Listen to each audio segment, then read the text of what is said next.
the people are on my side.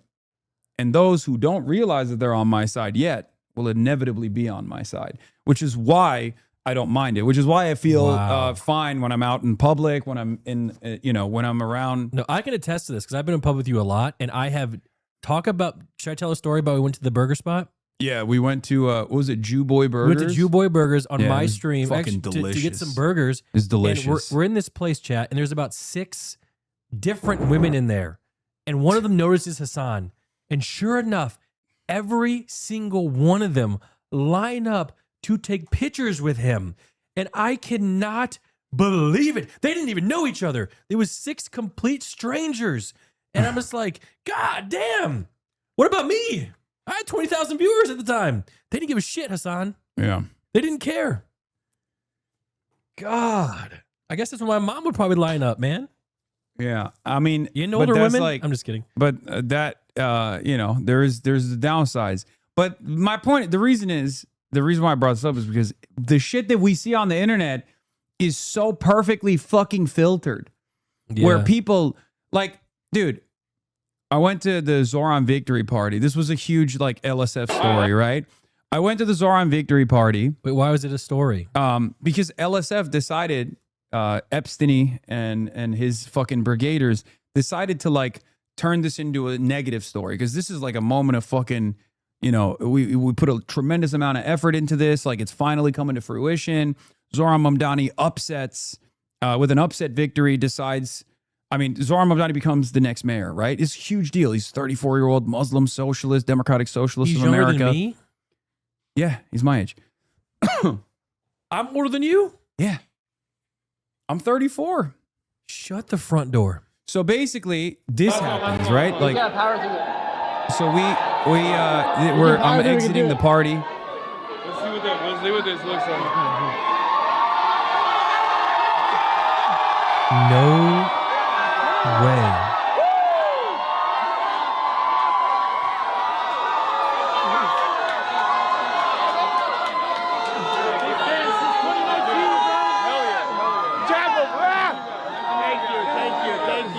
Thank you guys. Nice to meet you. So, wait, what's the negative You know what thing? they did? They clipped something and edited it to make it seem like I was denied entry into this event that I'm leaving after the So entire you night did is experience over. this event? Yeah, of course, dude. I was there. You just saw me in front of the fucking cameras. What are you talking about? Like, yes. So wait, so they clipped it just you leaving? They saying clipped, that you got kicked out? not leaving. Oh. They clipped it. They, yeah, I'm on the White House website too. They call me left-wing lunacy. I'm on a list on the White House, Wait, but so on the what White they House clip website. exactly? Where was it? Someone must have the clip. They posted it on LSF. Yeah. Okay. They posted on LSF a completely edited video.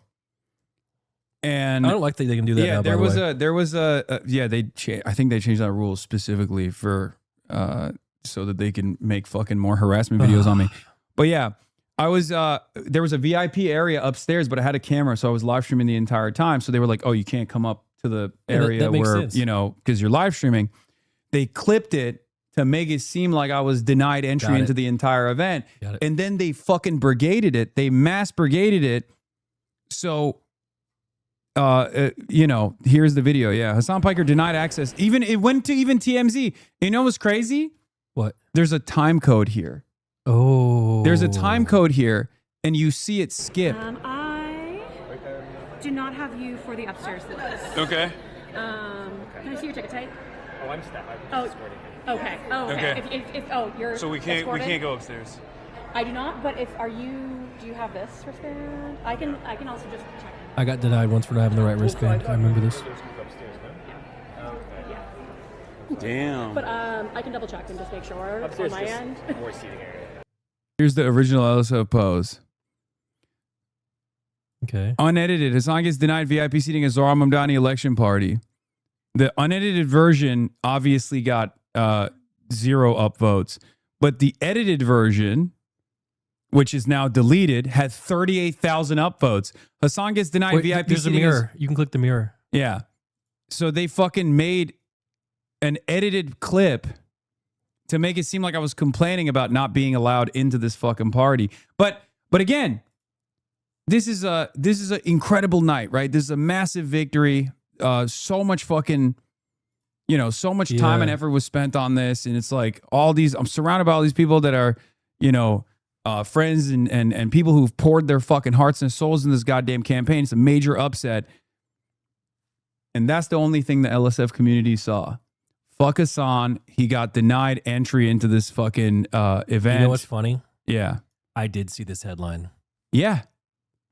And most people don't look beyond the headline. I do, because they do the same thing to me. Not no, this but big, most people don't. Most people don't know that. So like the reason why I'm showing you this is because that's the reason why you have no fucking idea. Wow. That's the reason why you have no idea what I've been up to for the past 2 years, 3 years now.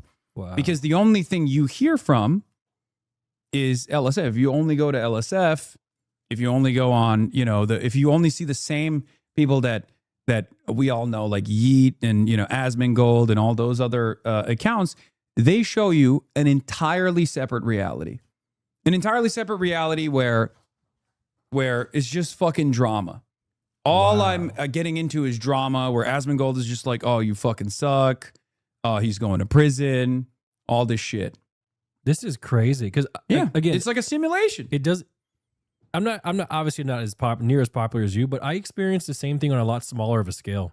Yeah. And I wonder, is it because me and you are buddies, or am I just that big of a jackass? What do you mean? Like all the clips and like me getting this kind of the same little treatment, I think I am a jackass. I cannot deny this. I think you probably get yelled at a lot, partially because you are sympathetic to me. So that's probably because my haters are not fucking normal. Yeah, this was huge. This was a massive rally that we did. Man. The pro-Palestine rally. Great speech, man. Thank you. I want you to welcome to the stage next Hasan Piker. Wait, what the hell? You're about to go talk to people? You ever get nervous to go in front of a crowd? No. There's like 10,000 people. Look, it goes all the way back down there. What the? That's gonna be. Wow. Yeah. Dude, you're out here actually doing it, bro. Yeah. God, this is why oh my God. That's why I get fucking annoyed when dumb fucks would be like, oh, you're just like Asmongold. No offense to, you making that comparison, but that's kind of why I get annoyed with that shit. I did say I watched you both. I didn't say you were like him. Because I know Zach doesn't leave his house. Well, a lot of motherfuckers do make that classic, like, oh, these guys are the exact same. That's like a dumb guy's way of trying to sound smart. I'm above this stuff. That's crazy. Man, so you do ever do those college the debate things that I saw your old buddy doing? What's this? The college debates? Sometimes, yeah. Oh my God. Yeah, here's Randy Fine here. You'll love this guy. I gotta get a drink. I'm with TMZ DC. How Is are that you? Randy Fine there with the hat on? It's good to see you. Nice to see you. Pretty hot today, huh? Hotter. That's why we're walking outside. That's true. But it's warming up, that's for sure. Hey, I was interested to Watch out, don't run into that. Thank you. I was interested to get your take on Hasan Piker not being allowed into England. Well, I don't think you should be allowed into America, so I think that's a good start. I'm a motherfucking American citizen. What about freedom of speech? Well, people have freedom of speech, but I think when you're a terrorist, you should be held responsible for that. And I think that he's clearly a supporter of terror. He's a walking billboard for the problem with birth tourism. He was brought here by his Turkish family. They had him, then they took him home, made him hate America, and then sent him in to torment us. The guy's a horrible human being. Oh my God. I wouldn't let him into my country if it was up to me, so I don't blame them. Look, I mean, have you ever talked to this guy? Maybe your opinion, No. but like he's not a terrorist. He says He some would stuff never that do you it. disagree with. These And I motherfuckers think, love. like, banning They're it- like Asmongold. They love chirping behind. They love chirping behind the camera. Like the Josh Gottheimer. There's like so many politicians that have like called me a terrorist. I'm like, hey, look, you can come on the show. You can come on the show. I really want to see you talk to some of these people. I would love to. Yeah. Oh my goodness gracious. Yeah. What a life, man. What a life that you live. This is honestly to me just I couldn't do it. You know, I really couldn't do it. Is that well-known plagiarist and neo-Nazi Brian Griffin? Is it? Is that him? There's a guy who I don't know. From Family Guy? No, this has the same name.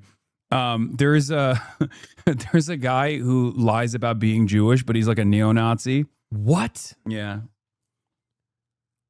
Max Nordhall. Yeah. Oh my God. Yeah. You know what? Maybe there in the future there might be a time for you and Asmund to debate, man. Or how about you guys just have like a cooking stream where you guys cook some food? I'm Make some of his $2 steaks. I am willing to talk to Asmongold. He is the one who is ducking me. I've been asking for almost. The last time we talked was when he said the thing about Palestinians. Okay. Wasn't it like 2 years ago? Yeah. Oh, you mean like talked face to face? Well, not face to face. No, on the internet. Yeah. 'Cause I've seen clips like, and he agreed with like everything. He agreed with everything that I brought up because he's just not going to be able to like deny certain realities, right? Maybe you guys are closer than you think. No, because he's not sincere. Oh, so he agreed just to. Yes. Oh, yes. Man, dude, what a crazy world that we live in. I like that I just like caught you up to at least a fraction of the shit that I've done this year so far. Yeah, that's you know, and in the process we got a bunch of Democratic Socialist Congress persons elected, and the movement is growing, and it obviously pisses off a lot of Democrats. It pisses off a lot of Republicans. They're fucking terrified by it because of what I just described to you, that they would much rather continue sitting on their asses, collecting checks, easy ass checks from these corporations, corporate lobby groups, and not place the interests of the population over the interests of corporate profits. Man. So yeah, that's where we're at. This is crazy. But you know, I am glad that I stopped by. Yeah. Truly. Like, you know, before I leave, you know, before my flight. But this is crazy. This has been going on the whole time. Yeah, this is what's been going on this whole time. Yeah. Wow. Wow. What does that say? You never told Nick why people don't like you going to Cuba? Oh yeah. I mean, the American government implemented a blockade so that other countries that want to trade with the Cuban government, that want to give them oil, that want to sell them oil, are not allowed to, because the American Navy will intercept them and will stop them, which is fucking crazy, right? It's a whole ass different country. Anyway, we got proper clearance from the American government to go deliver humanitarian aid, because it's illegal it's illegal under international law to deny humanitarian aid to a country, even if America wants to starve the country.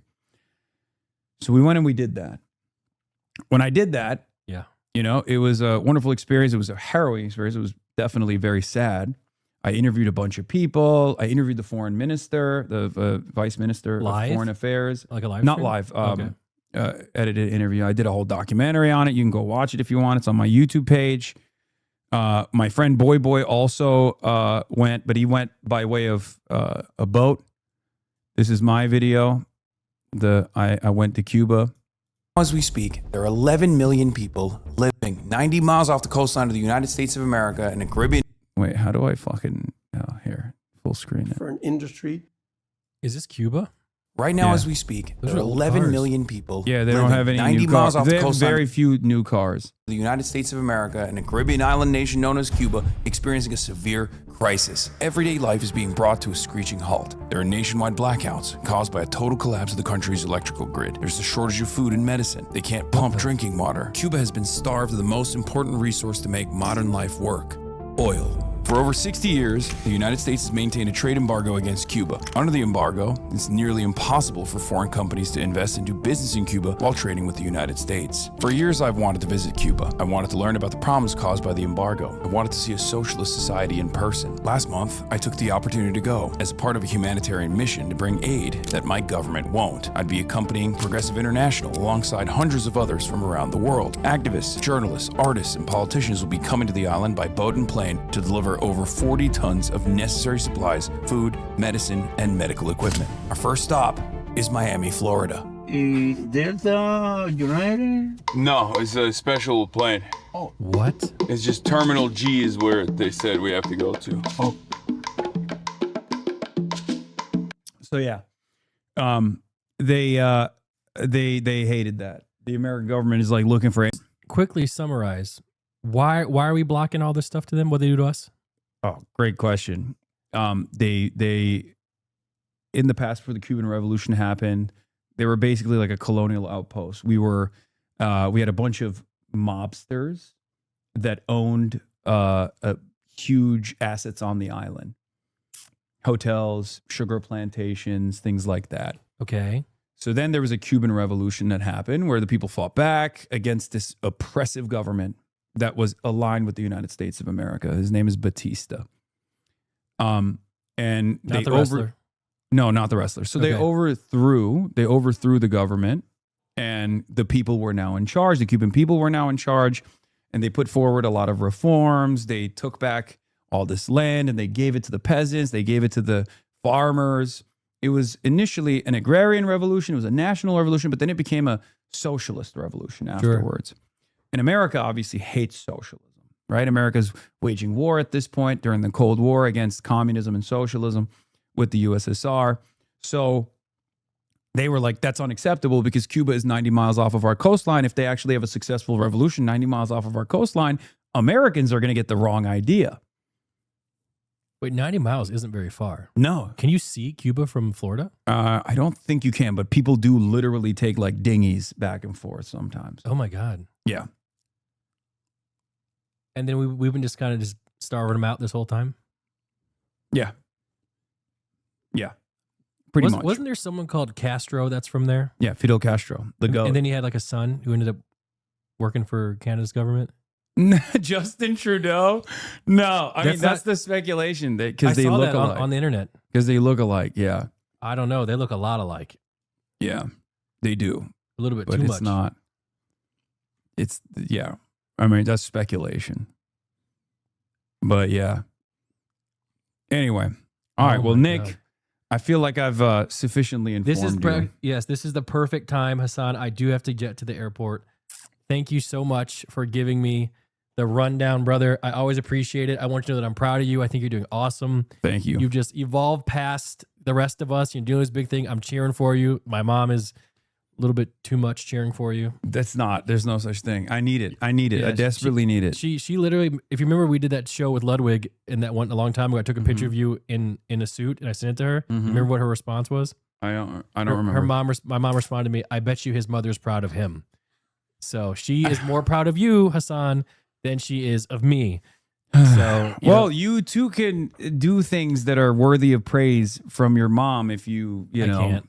It's like read a little bit more and learn a little bit more. See, you're open minded. That's what matters. That's the first step. You know, if I ever have, I'll just keep asking you questions, and I'll relay the message. How about that? But either way, thank you so much. And chat, it was fun. Hopefully, we don't get too many hate threads from this. No, you're out of your mind. You're gonna get a lot of hate threads. They're gonna be like, Hasan shows Nick propaganda of himself or something. I don't fucking know. All right, GG's. Hasan, right. We'll see you. Bye, Peace, brother. brother. See you around. I will take this and throw this away. Okay, See you cool. guys. All right, ladies and gentlemen. Now we're gonna get back to the news. Obviously, there's the Graham Platner interview that took place. Ested is on with K-File. Hasan Piker turns on Platner, says he believes the accuser and predicts curtains for campaign. This kind of stuff makes me feel like this is a little bit of a, but it's not accusation. Like it's not, but it's just like, it's a real accusation, but they are really using it. You know what I mean? Which is fair because it's a real accusation. But like, holy shit, why are they like, what is this? Like, this is new. You know what I mean? This level of like immediate coverage, this level of immediate coverage to be like, see, everyone's doing it. He needs to leave immediately, which I agree with, but also at the same time, it's like kind of strange. Like, why the f would you focus on me on this issue? Like, look, Fox News is our enemy, right? So we have to ask ourselves, why is our enemy writing this? Do you know what I mean? Like, why do they care about the internal machinations of a Senate run? What is this? If you've lost Hasan Piker, oh my God. What? These people have such an unbelievably stupid opinion of someone like myself. They just, like, they live in a totally separate planet, I think. The way Fox covers you, you'd expect a headline about you turning on a candidate to be a puff piece. Anyway, there's Platner's accuser was on CNN. We'll take a look at the clips. Coming forward. We're gonna. Let's take a look. You're not coming forward because you have any political motivation. No, not at all. That was actually one of the huge reasons that I didn't come forward and still struggled. Like, that was a huge moral conflict to feel like. Because you'd like a Democrat to be in the Senate. Yeah. I like the things that he speaks about. They're important. They're important to people. I'm one of those people. But at the end of the day, you feel he's not being honest. That's crazy that they unironically, I cannot believe that the RNC sincerely posted this, by the way. It goes to show they have no interest in the truth in any way, shape, or form. Democratic spokesman, which I'm not, Hasan Piker has endorsed Janet Mills in the main Senate race. Like, what part of this is even real? Except for the fact that I'm Pills Mafia till the bitter end. Oh, Pills Mills, baby. Pills Mafia till I die, till the bitter end. What gives? The DSCC will not invest in the main Senate race if Platner remains on the ballot. Yeah, it's kind of strange because it's like, on the one hand, it's valid, but also on the other hand, it's like they were so excited at the prospect of this happening. You know what I mean? So Platner drops out and we get a shit senator. I mean, Platner stays in and we get a shit senator too. I dream of gaming every night. Every single night I fight for a gaming Gamba Souls-like stream. The Hutch curse remains undefeated. That's crazy. I mean, like, I just don't know. I don't know what to do here. You know what I mean? Like, my conscience is obviously saying, like, it's over, right? But also at the same time, it's like the Republican Party is going to get away with this. Like, how is this possible? How is this possible? Grant Platner can be replaced on the ballot if he withdraws in the next week. If he does, Maine Democrats would face an uncertain 2-week race to choose a replacement. God, we have to push for the Troy Jackson guy, former president of the Maine Senate. Ms. Mills is seen as less likely to be selected. She did not respond to messages. Troy Jackson is DSA, Bernie endorsed. It's got to be him, right? Yeah, why would Platner seek public office knowing reporters are going to be everywhere and this crazy stuff's going to come out? Your buddies from high school, dudes you were with in the war, your exes, reporters are going to be hitting them up, or they're going to be hitting reporters up. You really thought they wouldn't find out that you're a drunk that can't keep your hands to yourself? Arrogant, stupid fool. Yeah. Lamau, no. Mills is going to get it. Come on. No good outcomes here. Yinzer? I hope not. I got another plan besides Troy Jackson. Miss Rachel? Okay, guys, let's be serious, please. Cool, you seriously wounded one of your best chances to unseat a GOP senator, humiliated your wife and family, and made yourself a pariah, and for what? Just totally impossible for me to understand that kind of mentality. I mean, I don't know if it's narcissism. Like, I don't know what the it is. Trump has multiple allegations and a racist. The RNC doesn't give a one party is okay with race. Yes. And I think that's definitely something that we should be consistently talking about. We should consistently hammer that point over and over again. It's not even about like moral consistency, intellectual honesty. Nobody gives a shit about that. Obviously, it's politics, baby. No one cares about it, right? So from my perspective, I think like we should always reassert, regardless of where this goes, we should always remind people that like Trump has multiple credible accusations. He's gotten destroyed in the court. He's dropping out. Yeah, this is Washington Reporter. I don't know how valid this is, but I suspect he will drop out. Are the Maine voters under the comments section? The establishment is threatened. Good, we're on the right path. It's a bit weird, the timing of this. AIPAC sounds like she just got hired. Sounds like a coordinated smear campaign. Oh my God. This is the real truth. It feels, I mean, it's too, here's the thing. It doesn't matter. It doesn't matter because it's impossible. It doesn't matter. Even if the main voter, even if a ton of main voters were like, nah, I'm still riding with them, it wouldn't matter because it's over. There's no way out of that. Bro, they're cooking you on left Twitter. Brother, I need you to understand something seriously. Okay? 11 hammer and sickle accounts that are not even in the United States of America have no understanding. I'm on your side. It doesn't matter. Just stop even mentioning it. Stop looking at it. Stop mentioning it.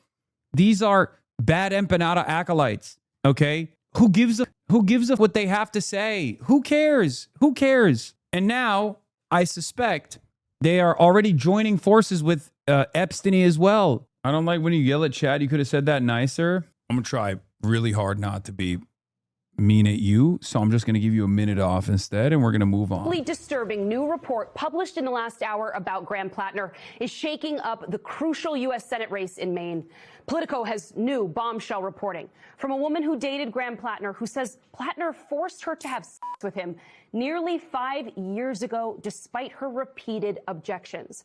From that reporting, the woman, a 41-year-old Maine resident named... We can't go MAGA and just brush aside. No, I'm not saying we're brushing it aside. I'm not. What I'm saying is whether enough Mainers decide to brush it aside or not doesn't matter. It's over, right? Because it'll be a far too close of a race regardless. It would be far too close of a race with no guarantees of victory. As a matter of fact, a guarantee of defeat. Even if they were to go beast mode and be like, I don't care. I don't support it.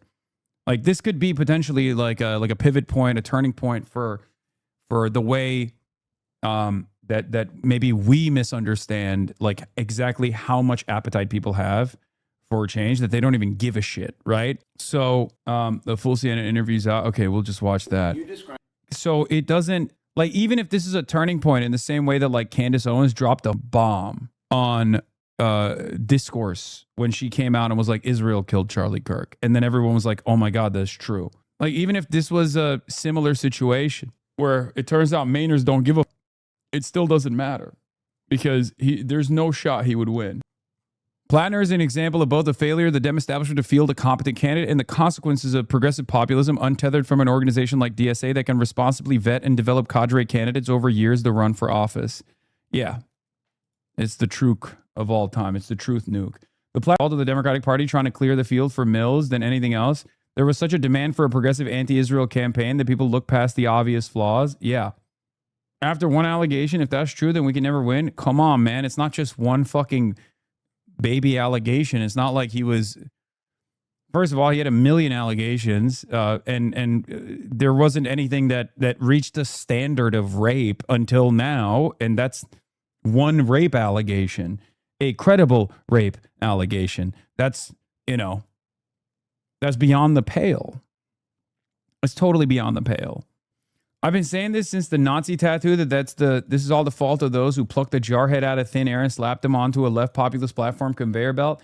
You want to know the real fucking crazy situation here? I think he's still like, that's his real opinions. You have to remember, just because someone is in agreement with you and sees the world in the same way that you do doesn't mean that they're a good person. Like I don't think his opinions are fake and he's just like playing the role of a left populist. I think that was genuinely him. I think if he didn't have the Blackwater, the Totenkopf, the fucking numerous PTSD related / drunk rape accusations, like, he would be a wonderful fucking candidate. Sorry, but insisting Platner is just a normal guy who accidentally joined Blackwater and does locker room talk or whatever means you have quite a few Hitler particles and you should probably go get that checked out. Fucking Stephen King defending Platner. Yeah, anyway, here, let's look at the Bulwark comment section. Jesus Christ. 50,000 more allegations and scandals that make it the president to be a cult. I guess he should have just gone for Secretary of War. By those standards, Trump should have been in jail 30 years already. I mean, Pete Hegseth is the fucking Secretary of War. Did you by any chance listen to what FD Signifier said about Platner? He said he didn't understand why people like you were giving him so much spotlight and making him the face of the DSA is supposed to be. I never made him the face of the DSA. That's not true. And at most, I've made the faces of the DSA the actual faces of the DSA. What are you? That's not true. And I'm sure that that's not what FD Signifier said anyway. Anyway, it's a real knife fight for everyone to have a gotcha moment and a I told you so moment. For the fucking ultras, it's like, oh, well, you guys didn't see the real problems here. He was a war criminal baby eater. For the centrist Democrats, they obviously have their own personal opinions about his, his sloppyism, as they would like to call it. You know, it's a sequence of some of the worst people that are going to be gloating. Describe your relationship with Graham Platner as a very good example. Dude, why is this? How come the Forbes videos always have this audio? Of what modern dating is like. Yeah. What do you mean by that? What I mean by that is that, I think there's a lot of situationships. I think people are dating multiple people at the same time, whether that's known or not known by the people involved. So it was just a very common practice is what I viewed it as. And kind of casual. Yeah, very casual. And when did you meet him and how did you meet him? Met him on Bumble, actually, in 2019. And I had known who he was. He grew up in the next town over. We had like a mutual family friend, so I always knew of him. I don't understand what's happening. I thought Platner was demolishing the polls. How does this change the calculation of the point of you saying it's over? Because he's running as a Democrat. If Graham Platner was running as a Republican, it wouldn't matter. No one would give a shit. But he's running as a Democrat, and he's running against a woman too. And there's plenty of older Mainers that are going to hear a credible rape accusation and go, oh, I'm not voting for this fucking guy. Okay? And that's what matters. If he's in the margins, it's over. And that's just from the perspective of cold analysis, not even making a moral judgment about someone who has a credible rape allegation running for office as a Democratic Party defender, as a Bernie crowd, as a left populist, as a progressive. Okay? The reality of the matter is Democrats don't like rapists, whereas Republicans love rapists. It's that simple, simply put. And even if there are plenty of Democratic voters who would say, well, he's my guy because he cares about the things that I care about. He's, I'm still going to vote for him. It's not going to be enough to carry him across the finish line. You know, it feels very fitting that whenever Left FC goes all the way with the macho white man strat, it actually works out for a while. 2022 Fetterman doing great. Platner actually crushing it pre-allegations until it completely explodes and everyone dies forever. You can't be like, oh, damn, we were so close, we just got unlucky, because this is just the kind of stuff that happens when you run these kinds of outsiders. Maine voters will weigh the Trump Epstein against Platner. I'm sure they will stick with Platner. You're wrong. I don't think so. I think enough people in this coalition will drop out. And also the DS, and here's why it'll never work, because the Democratic Party has already dropped its support. I noticed that the DSCC was already not showing Graham Platner even before this allegation. Okay? Do you understand? And without the DSCC, without like the institutional support, you have nothing. If you're going to rely on your progressive activist base, they're not going to fucking want a door knock for you, because now they're door knocking for a rapist. If the DSCC doesn't actually fucking defend him, who does he have? He has no one. Do you understand?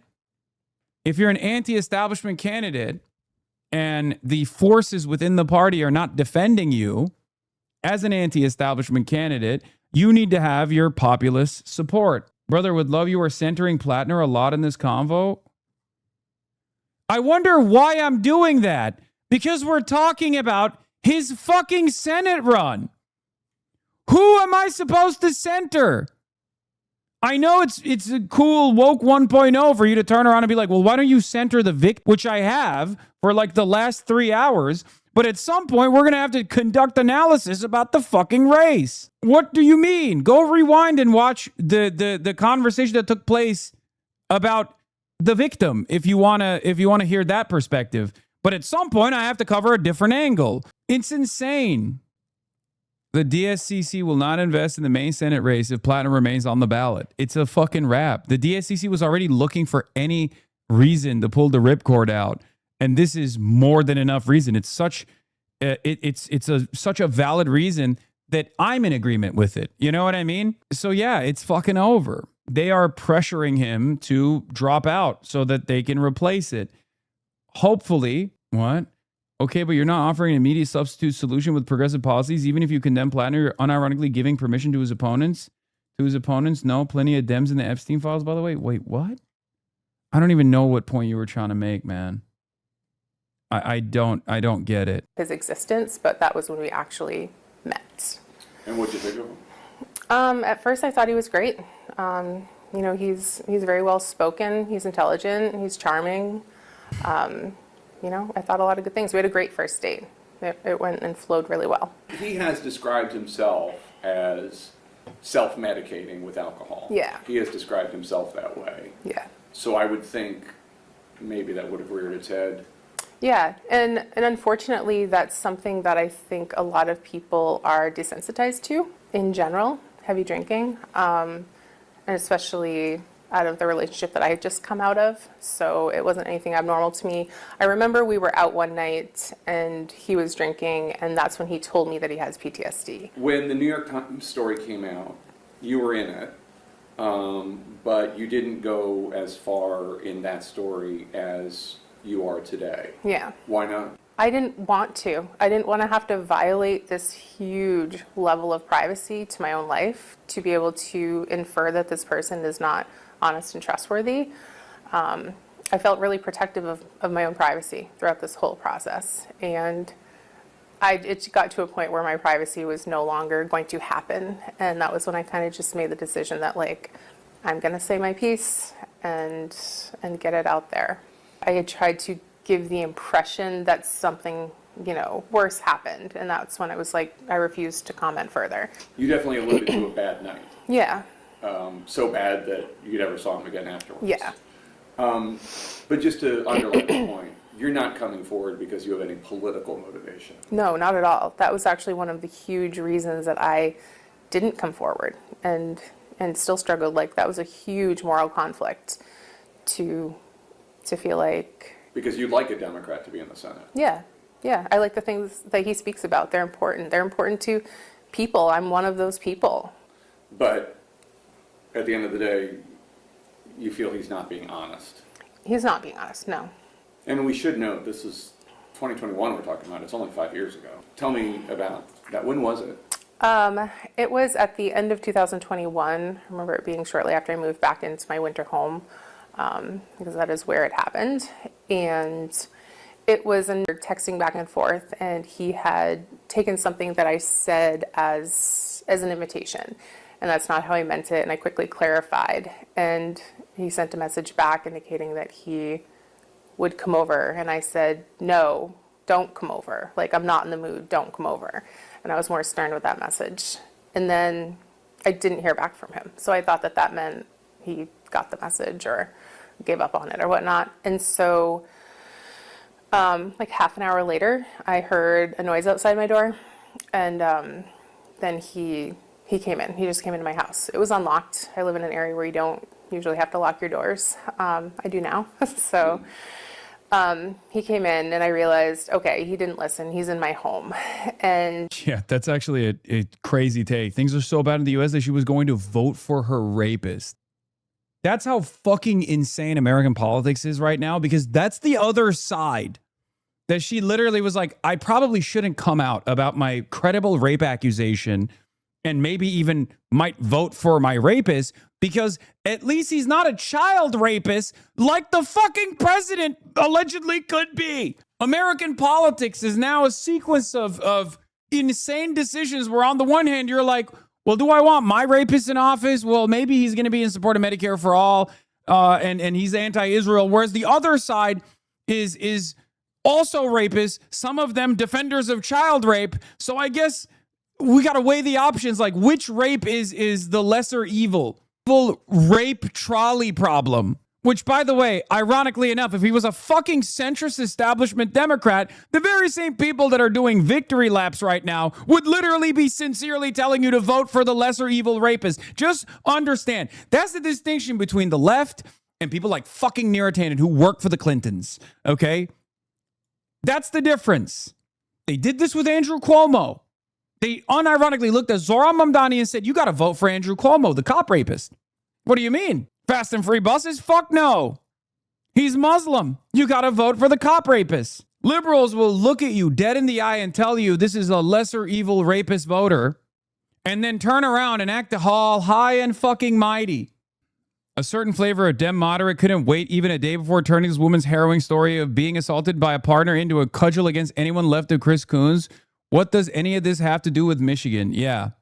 They're nasty little perverted freaks, by the way. They're cynical monsters. Just remember that. I was laying on the couch. It was probably pretty late at night, and I was already ready for bed. I just wasn't in bed. And so he had kind of like jumped on top of me and indicated that he had intentions that were sexual in nature. And I remember just at first being like, hey, I'm not into this. Like, I'm not in the mood. Like, don't, whatever. And it got to the point where I was like, okay, I feel like I've said this enough times. Like, he's not listening to me or he's not hearing me. And I looked at him and I remember this very specific look in his eyes. And I could smell alcohol and I was like, this is different. He is heavily intoxicated. Like, and that blank stare was kind of like a photographic memory that I still have of that night. And that was me recognizing what the situation was. And this wasn't just like, oh, hey, somebody showed up and I'm going to tell him to go home. Like, he was heavily intoxicated, had intentions with me, and wasn't listening when I said no. And you were saying, no, don't, over and over. I remember, obviously I've had to recall a lot of this. This is something that I tried for many years to forget.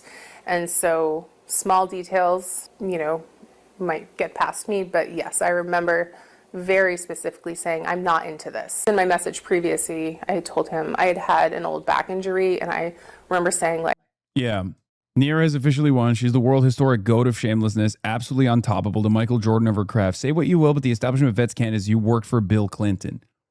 What is this? Cushbomb came out with a hot take. We interrupt your smugness orgy to remind that Janet Mills' stable, reliable, conventional, impeccable pedigree, college educated, got fucking stomped 72%. In the primaries, the unstable, unvetted, that's your brand. It fucking sucks dick. It's true. God, people fucking hate the Democratic establishment. These guys only running victory laps like this is probably going to draw more enmity. It's just crazy that they're like, they think they have any leg to fucking stand on. I mean, yeah, Jake Tapper, this is his moment too. Fetterman calls Bernie to apologize. Oh, fuck you, John Fetterman, you fucking animal. Like, I'm not in this. I've had a long day. My back hurts. Like I was in that kind of mood, like the leave me alone mood. And there was a little bit of like scuffle, like altercation. The house that I live in has like this antique sewing kit that I kept beside the couch, and that got knocked over. He like backed into it, or something was maybe pushed into it by me, or something happened in that moment, and that thing got spilled. And do you remember pushing him away? I remember potentially pushing away with my legs, like, and then as he backed into it, it spilt, and all of the sewing needles and tape and yarn and everything went everywhere. Everything had fallen onto the floor, and in that moment, I evaluated my safety. Like, a drunk person who's blackout drunk is in my home, has these intentions with me, has already caused this amount of destruction and not listening to me. And so I basically felt safe as just complying. You normally use protection. Yeah. And this time he didn't. No. And you didn't want that. No. And he didn't care. No, I don't think my words were falling on deaf ears or drunk ears. And you were still saying, don't do this, or I'm not into this? I remember specifically him like grabbing at my chest, and I like hit his hand and I said, don't touch me. And I remember that during the altercation. And specifically. Then he kept going. Yeah, and it was this weird mix of like coming in and out of, I don't think consciousness is the word, but like coming to and kind of falling back into that drunken, I don't know what I'm doing state. And Yeah, and he would apologize in those moments and then go back to doing what he was doing. So he was aware that he was doing something wrong Yeah. and saying sorry. I feel like he was in moments. Is there any way that he thought this was consensual or no? Just because...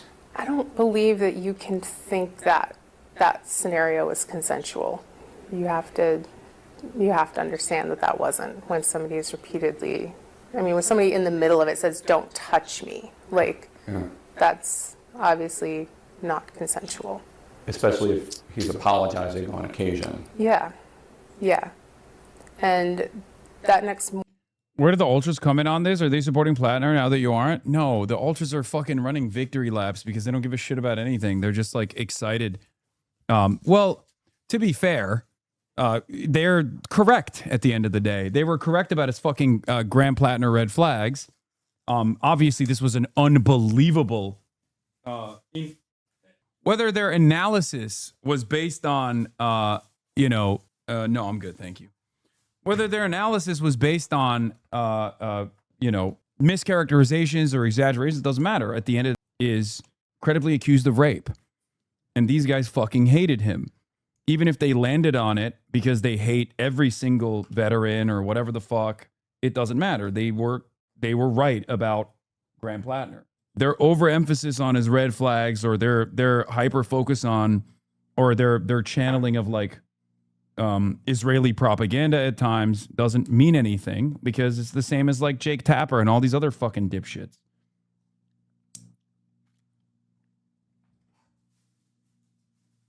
Now, their focus is directed at myself instead of like, people who actually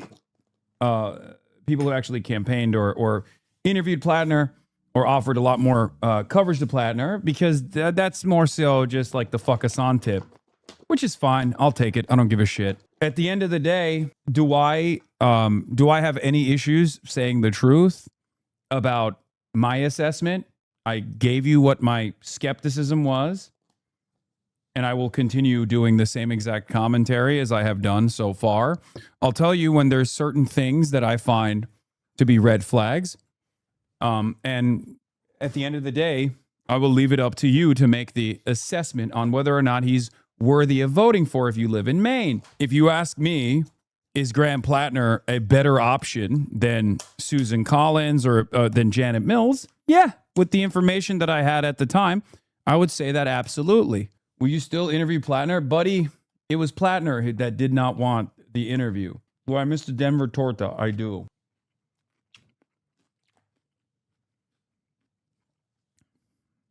I do miss that torta. It was delicious. morning. Much respect to Chris Robb, FD Signifier, and Sean the Black. So after everything ended, I ran to the bathroom, which is just beside my bedroom, and I was in there for a while and just trying to like comprehend things. Like, were you crying? Were you... I honestly I don't think I was crying. I was like more in shock and yeah, just trying to understand like what had just happened. Especially like this is a person I have known and have trusted and have had very consensual relationships with, like, all along until it wasn't. And so that was a really hard thing to understand, that this was a person I trusted. And so I spent a little bit of time in the bathroom, and when I came back out, he was asleep in my bed. And at that point, I didn't know what my options were. Like, obviously, I don't want this person in my house. And when I, earlier had realized how drunk he was, I knew that he had driven over that way. Like, I'm surprised he made it to my house.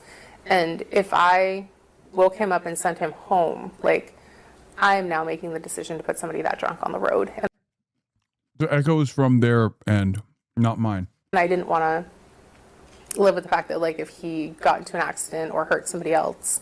And I remember thinking that I could tell him to leave, and I could call the police immediately, and I could at least get him caught for drunk driving. So I was like, I'm going to let him sleep, and the second he wakes up, I'm going to tell him to leave. And so he slept. I lay there in like a state of panic all night, and I remember turning on, I have like one of those noise machines that you sleep with, and I turn it on ocean waves, and I'm like, I'll just try to meditate.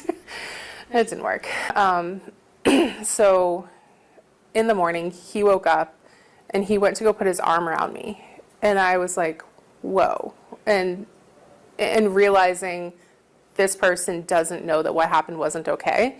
And so I remember taking his arm and throwing it back at him. And I said, are you fucking serious, Graham? And he's like, what? And I'm like, do you not remember what happened last night? He's like, no. And I'm like, okay, I need you to get dressed and leave and never talk to me again. Like, nothing that happened was okay. And he did. He just got up and got dressed and left and didn't seem concerned. He didn't ask you. He didn't ask me a single question. And I mean, in the moment, I was like not wanting to talk about it anyway, so maybe I felt fine about that in the moment. But like, I was still like, how can somebody that you've been in a, you know, some type of a relationship with for this long tells you to never speak to you again about something that you did, and you didn't even ask what you did. So he left. He didn't talk to me, and I waited a couple weeks because I knew that with what had happened, I could have gotten pregnant, and I wanted to wait and to make sure that that wasn't the case. And so I waited until that happened, and I sent him kind of like a final send-off message. And What did it say? I remember pieces of it, and I remember saying that like nothing that happened that night was okay or consensual. And I waited on Instagram. You see when it says seen, and so I gave it a couple days. It said that it was seen, and I still didn't hear back out. And at that point, I blocked him on everything. I deleted his number. I blocked and deleted his like text phone number as well, because text and Instagram are, I think, the two ways that we had communication. And I've never heard from him since. He posted a comment on Reddit about a video promoting underwear designed to prevent rape. And he wrote, quote, "Rape is a real thing. If you're so worried about it to buy Kevlar underwear, you'd think you might not get blacked out, fucked up around people you aren't comfortable with." Right. What did you think when you saw that? I thought, here's a man who was drunk and who, by dictionary definition, raped me, and he's blaming drunk women. So I just felt like that was a very odd take to have on that. And I also feel like with all of the comments that he made about women, sexual assault, rape, even, you know, the comments that he had made that was in the New York Times article about, you know, threatening people with rape, like, why does this person have this issue like scattered throughout their life, throughout their commentary, like it's on their mind?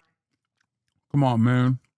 And why do they have such a strong opinion about women coming forward with allegations? Like, I just feel like this isn't the first time. I know that you have been very reluctant to tell this story. Yeah. Very reluctant. Why did you ultimately decide to do it? Why come forward? A few reasons. One of the biggest ones is that I think that there are a lot of men in this world relying on the silence of women and to be where they are. And I don't want to contribute to that.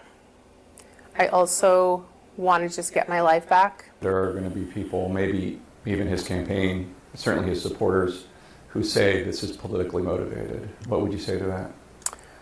I couldn't disagree more. That was actually one of the reasons that I didn't come out.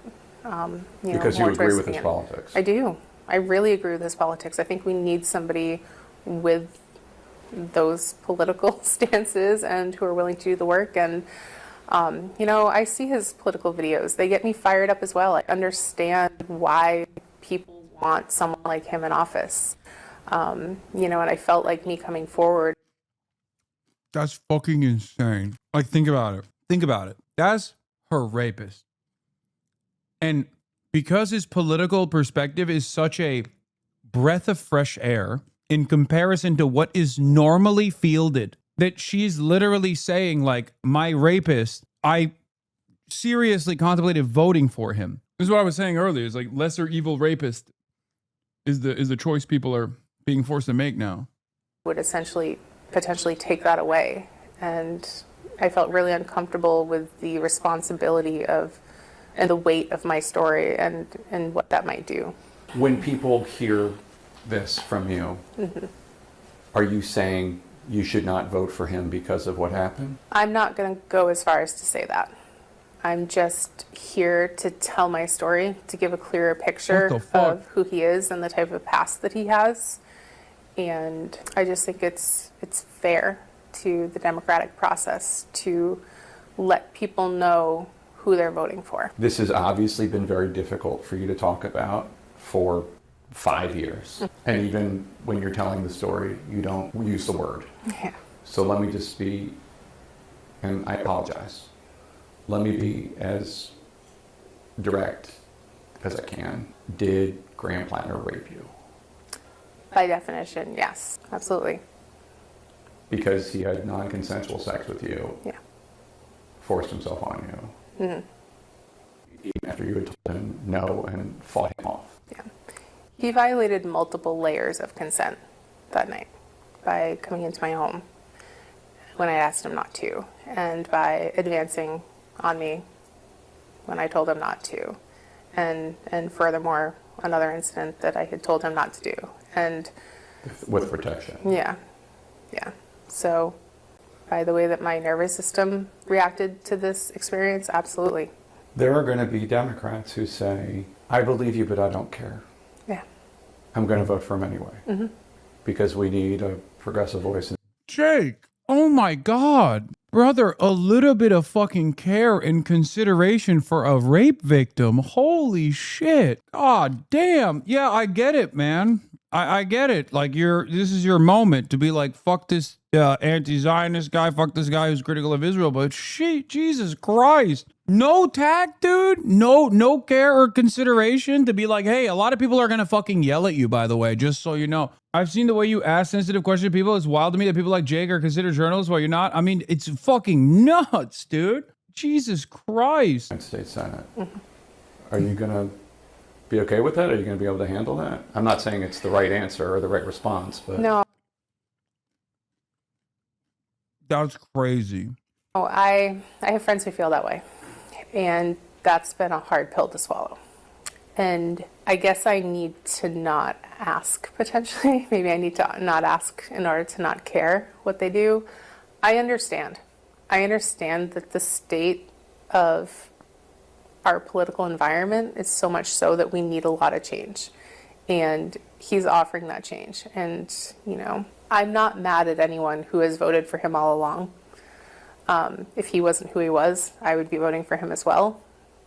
And going forward, I don't know what's going to happen. There's something you said that I just want to find out more about. You said he was forcing himself on you.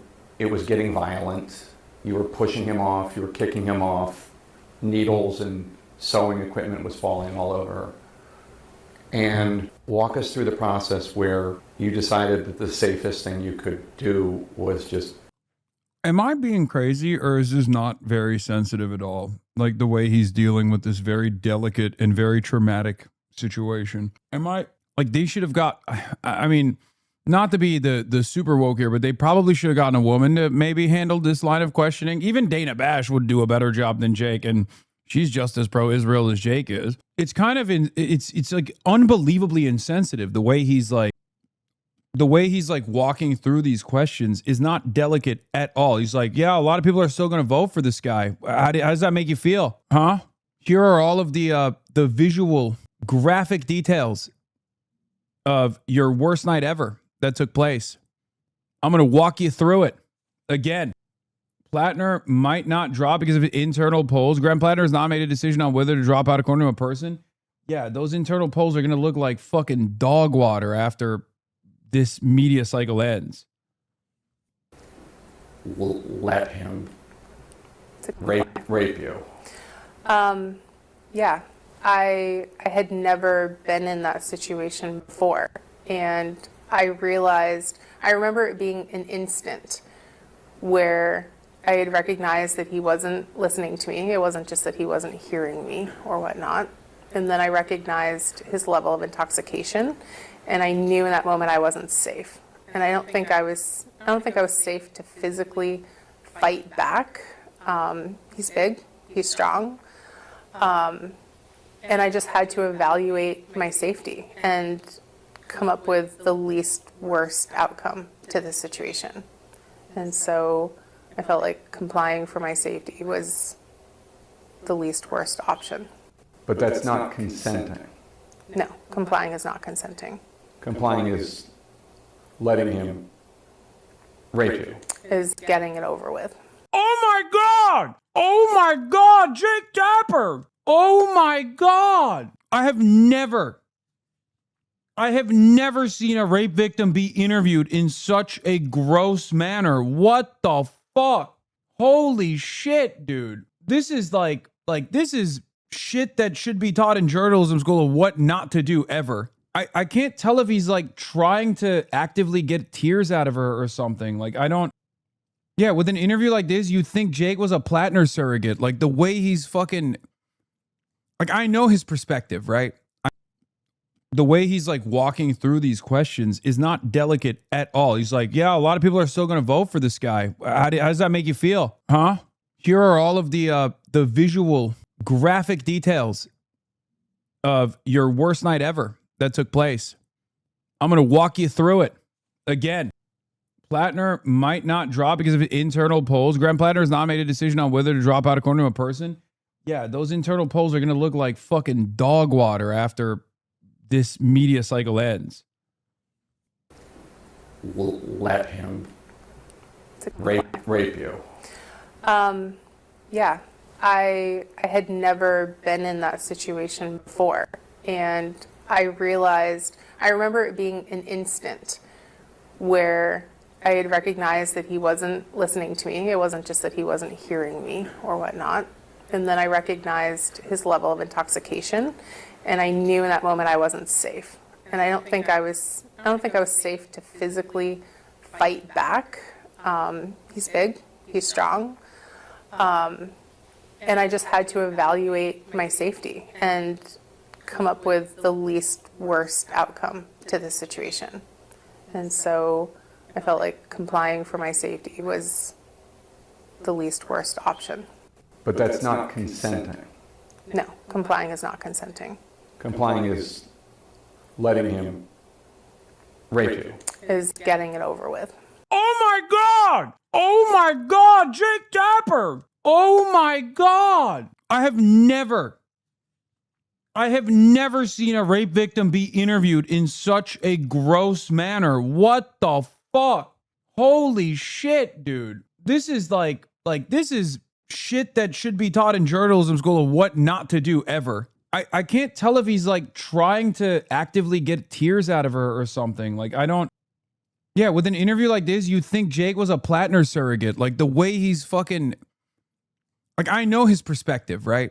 I know that he's not trying to attack her, but the way that he is questioning her literally almost comes across like he is a Platner surrogate trying to attack her.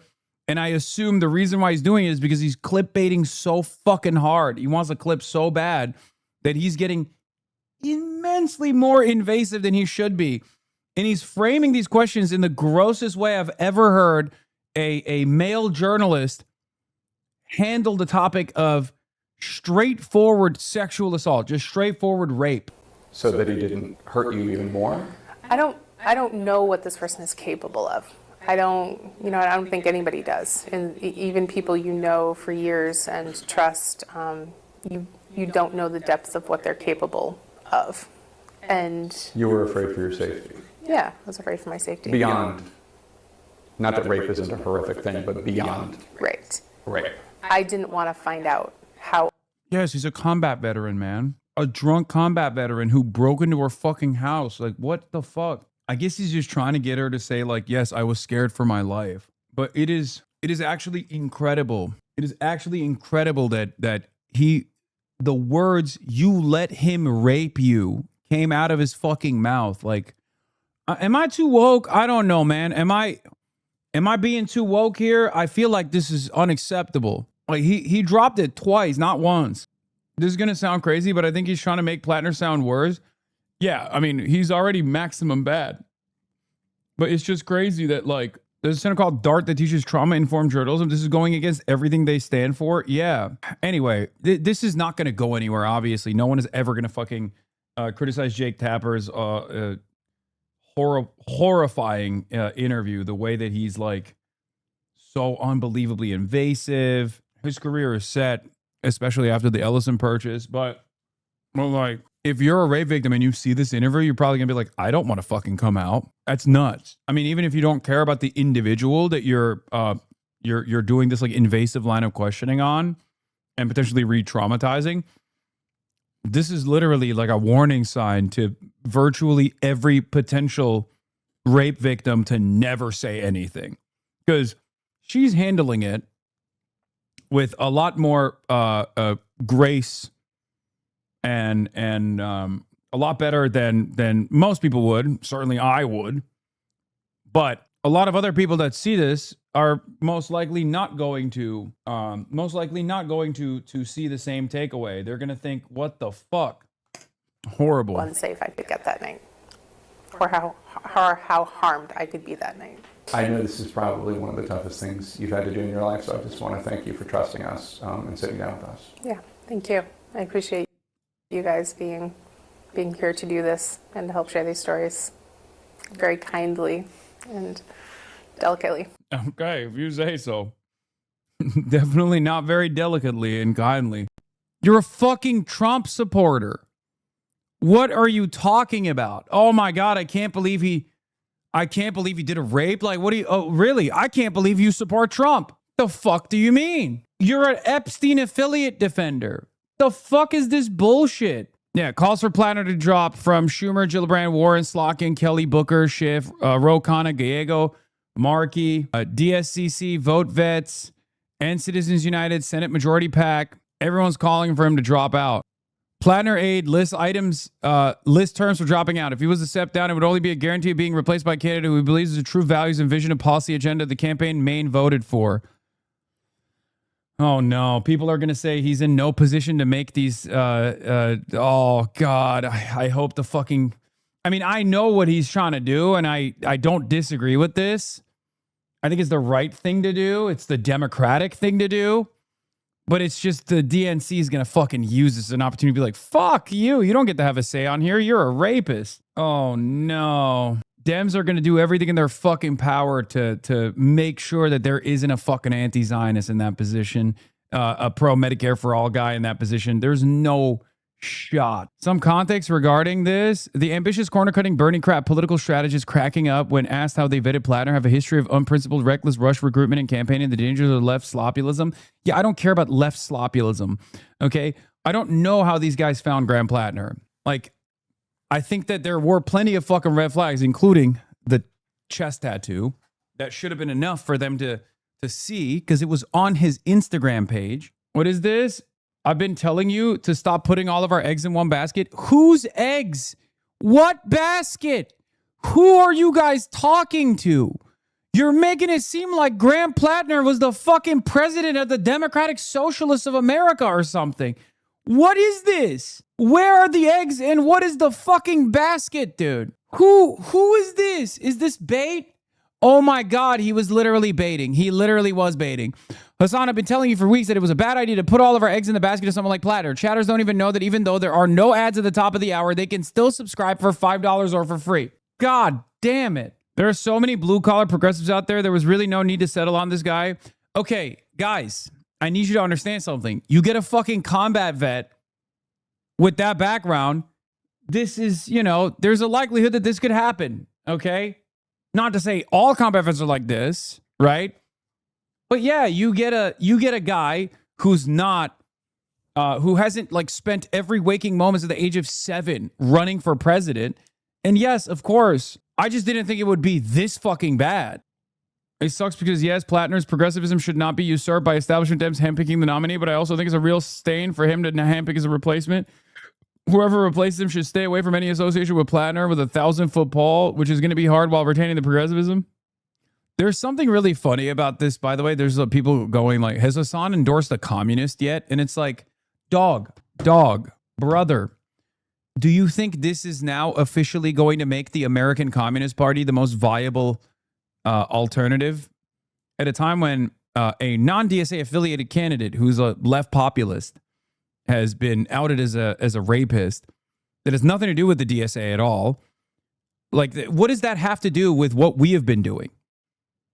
What does that have to do with what we've been doing? Republicans are just going to lie? I know. Kevin McCarthy on Platner allegations. That one thing I know about Republicans who will vote for that person, we walked away.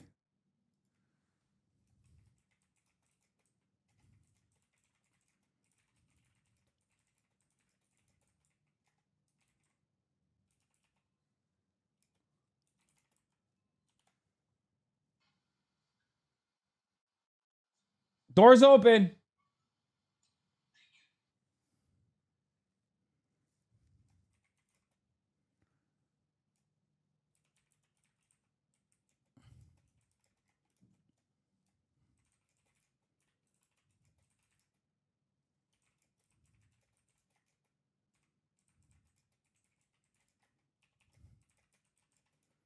He was a host on the network you're currently speaking at.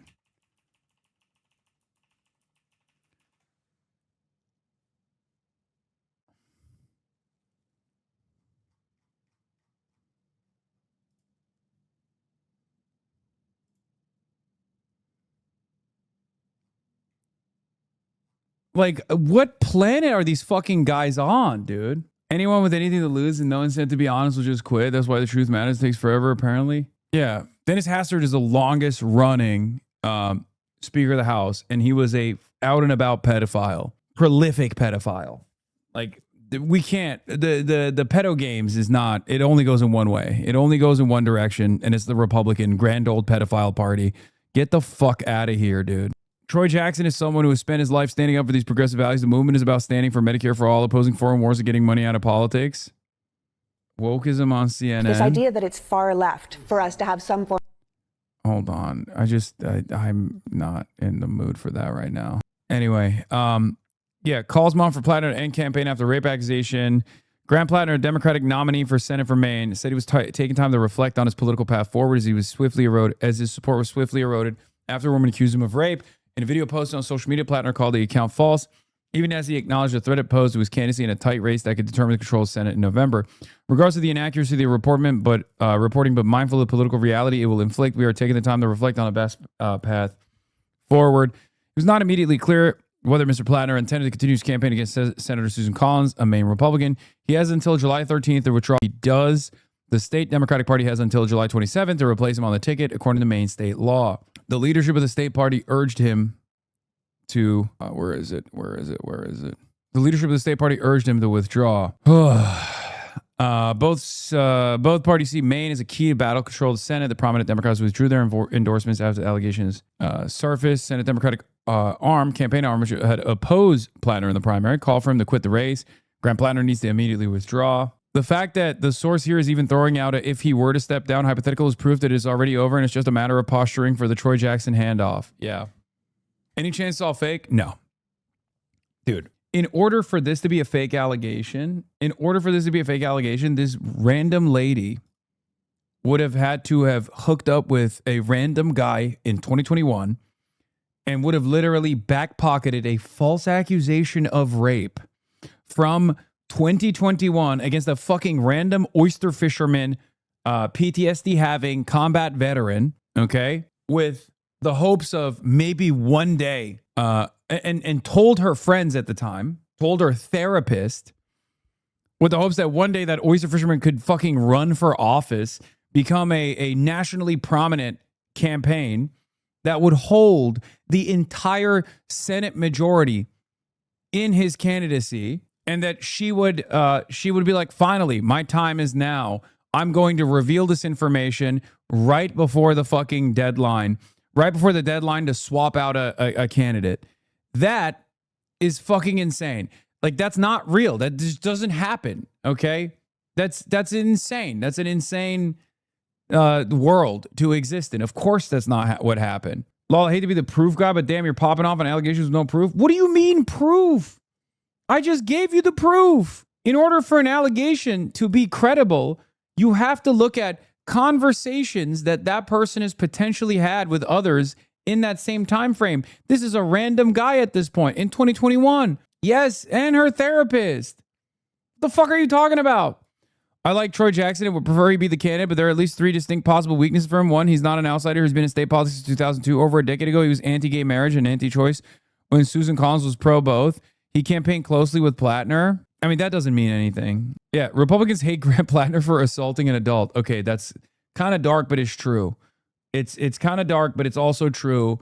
That's probably the reason why they're so mad. You severely underestimate the pedophilic elite that run your country? No, dude, that's not real. That's not like that's impossible. In order for these accusations to be not credible, okay, she would have had to concoct a private correspondence, like whip up a private correspondence with a second person, okay, that she has no evidence for, which as far as I understand, she does, okay, or that Politico specifically clip-chipped the conversation where she literally straight up says he's consensually ambiguous or whatever, right? And there would have been no conversation with her therapist at all back at that point, but only recently did she reveal to her therapist that like this was a real incident or something. It's just like all of the information, consensually careless is what she said. Didn't the therapist not comment? There are like 4 people who aren't coming forward to back up publicly. They're trying to fucking come out on a nationally significant story, especially because it's a violation of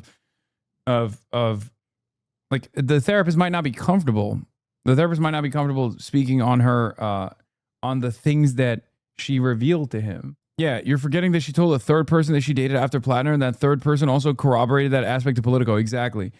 They would have to have concocted, like they would have had to like coach her and find a third party to say yes to it. Like it's an impossible scenario. It's an unbelievably sophisticated psyop that is virtually impossible. The much more likely outcome is that this is a credible accusation of rape. No, it's not. Yes, it is. There are contemporaneous documents from a therapist and text message conversations with third parties. What are you talking about? It's getting to the point where this is like a Charlie Kirk was assassinated by Israel style situation for some people. You know, not the... how come this only works one way? Why can't the Dems be like Republicans and say the goal is to get rid of the Republicans, just plow through this? Great question. They have done that. And they will continue doing that, just not for Graham Platner, because Graham Platner was someone that they wanted to get rid of regardless. So he doesn't even have the DSCC backing. They have done that. I mean, Bill Clinton, right? They've done that with the Biden accusations. Now, credible or not, doesn't matter. They were just they plowed through it. It didn't matter for them. It's not like they made a significant assessment on whether or not Tara Reade was valid or credible. They just were like, no, shut the fuck up. They did that for Cuomo. Cuomo plowed through it. So that only works in one direction. It doesn't work in the opposite direction. And to be honest, I don't think it should work in the opposite direction. Okay? Yeah, at bare minimum, contemporaneous conversations about alleged rape is enough to establish probable cause to charge someone for rape. Maine, I believe, has a 20-year statute for it, too. So Graham Platner has a lot bigger issues to worry about than just just dropping out of this fucking race. He could literally be charged with rape, criminally charged with rape. Okay, which should happen for the record. It's fucking ridiculous. So, yeah, anyone who's subject to that should be instantly disqualified from political office. Full stop. Is you know, like the Occam's razor. You know, what's the likely scenario here that like a random woman and a random man, an oyster farmer, oyster fisherman, fucking BlackRock mercenary or Blackwater mercenary. Got together and had a night of consensual sex, and then the woman decided, ooh, one day he might fucking run for office, and I'll just like lie about it in 2021, years prior to any sort of investment whatsoever into Graham Platner running for office. Like, that's crazy. Yeah. For this to be a false accusation, she would have had to have a slander campaign 3 years ago, which was not a public figure, which is insane. Yeah. Or like I said, there would need to be like literally fake information. Like, it's a real consensual relationship, but then like there are faked contemporaneous conversations and second and third party accounts. Like, that's an unbelievable level of investment. It's just like it's criminal in and of itself. Like, that would be the most sophisticated smear campaign that has ever existed. It's like easier to fucking probably, incapacitate someone in other ways than to do that. It's not likely at all. I don't understand why the New York Times screwed up their story. They obviously weren't trying to catch and kill lawyers' incompetence, even if she didn't tell the New York Times. I think, and there will definitely be more coverage on that element as well. Like, how did the New York Times fuck this up? Will absolutely be part of the coverage. But I think the reason why she didn't want to come out was twofold. One, she didn't want to say that she was raped, and two, she did not want to be she did not want to say that she was raped, and she also did not want, what do you call it? She probably didn't want to fuck up his chances. As damning as that seems, as like devastating of a reality as that is, I believe it when she says, like, I agreed with his politics, and I genuinely, it like weighed on me, because the fate of the Democratic majority in the Senate hangs on my shoulders. That, like, she says she prepared to vote for him. Graham Platner had told a story about himself that some folks were willing to believe, about a story of growth, a story that comes even, I think, and they were willing to believe it over it, that women had come out and said before. Yeah. This is a new, I think, new piece of information that is serious, that's corroborated, and I think has had the justified reaction to it. I don't expect Graham Platner to last through the week, and I think that him saying, they're kind of like, we built this grassroots base of volunteers, those are the very same people who feel quite lied to right now. Like, those are people he said that there wouldn't be more stuff coming out to. So I think that that's actually a critical, that's actually a critical piece of this, is that not just that the DSCC's changed their mind, or maybe some people who didn't want him to win the race originally don't like him anymore. That volunteer base that was driving that interest is turning on him. And I think that's really going to be the most damning part of this. But, I to the point about kind of outsider candidates, even take Zohran Mamdani in New York. That's someone who had been an assembly member, who had gone through some levels of vetting, who is actually, I think, doing fine now because he had thought about a vision of governance. When you kind of pick folks out of nowhere, you risk something like this. World Cup news update, U.S. being beaten by fake country Belgium. People are mad at you for saying the right things now. I swear to God, people stay mad. How do you address those who rightfully are upset that no push to dropout was being made, with even with the knowledge of his Blackwater history and joyful killing of brown people? I don't know how many different ways that I can say this, and I have talked about this before. My own considerations about his Blackwater mercenary status was something that I openly revealed, openly talked about, but it was not relevant in the grand scheme of things in the eyes of Mainers, right? And I kept repeatedly explaining this over and over again. And unfortunately, people just did not care to understand what I was saying. I'm sorry. Our considerations or our concerns, maybe you were a lot more loud about them than I was, because I would still then package that up with, he's a far better candidate, even with that background, than Susan Collins, who voted for these wars, and also better than Janet Mills, who was, again, pro-Israel and most likely going to lose to Susan Collins. Like, you could have been loud and proud about it, but clearly Mainers did not hear your voice. And my skepticism or scrutiny would not change that reality, and that's why we debated the same old issue 1,000 times over. Do you understand? I hope someone clips this for Twitter, because my God, the amount of people asking about this today, it doesn't matter. Those people are not asking this question because this is a serious, he's an insider media guy. People did care, but nobody reported it. No. Graham Platner is not an insider media guy. What are you talking about? They fucking ate his ass up a million ways to Sunday, even before this credible accusation of rape. I'm telling you right now. No.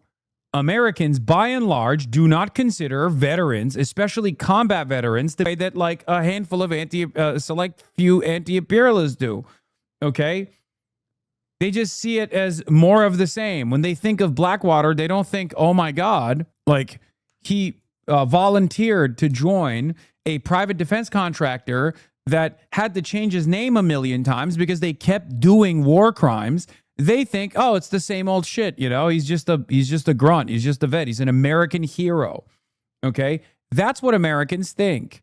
Now, is this the correct assessment? No, it's not. But your assessment is also not correct, with the exception of Blackwater.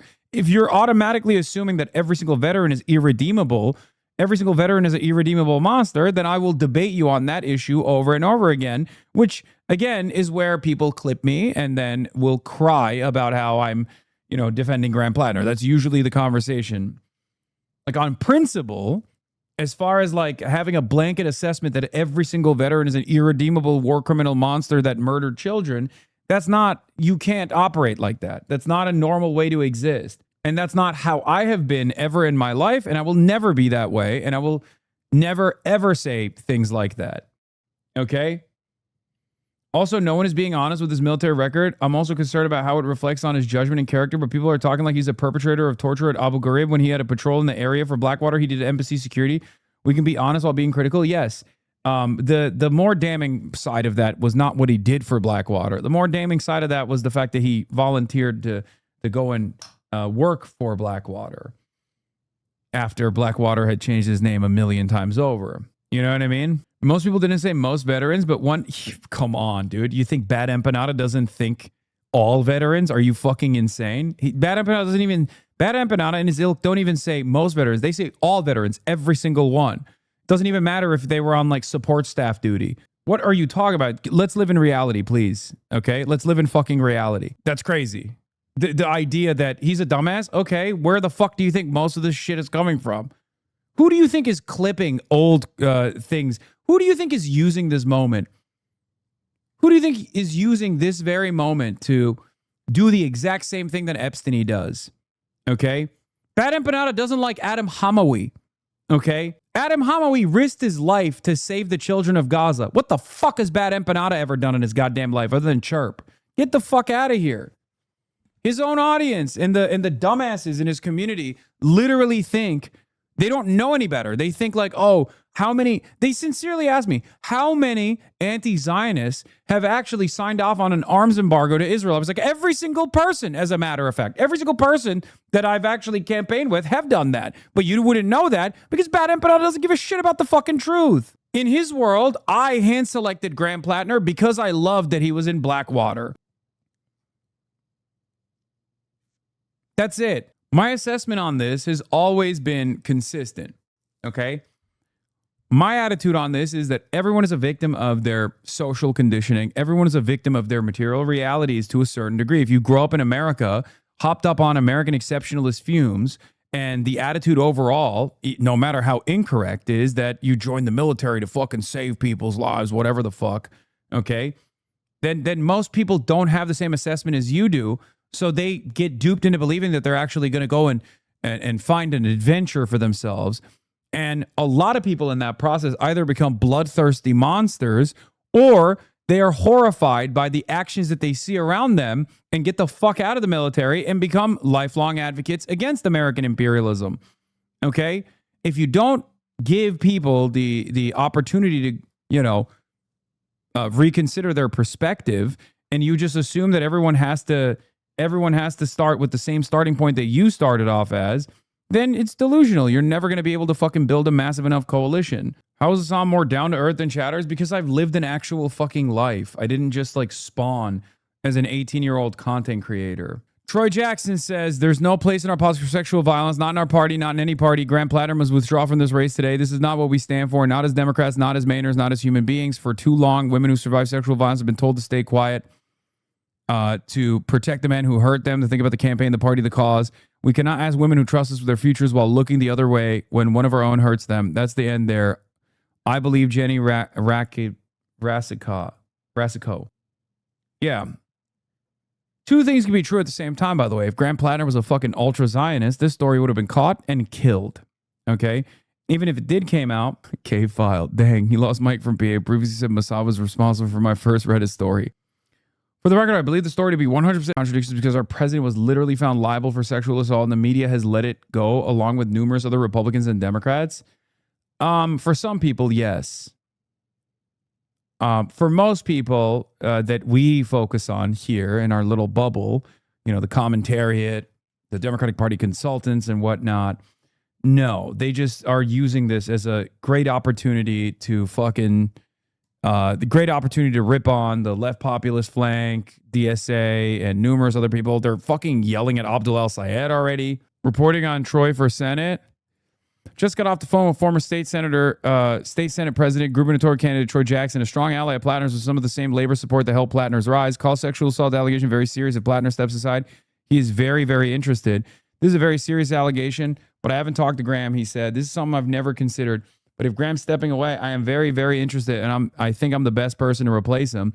Jackson said he'd received dozens of calls and messages of support, which began while he was fishing with his father earlier this afternoon. Said he received 6 more messages over the course of our 3-minute phone call. This is very fast moving. He said, never seen anything like it.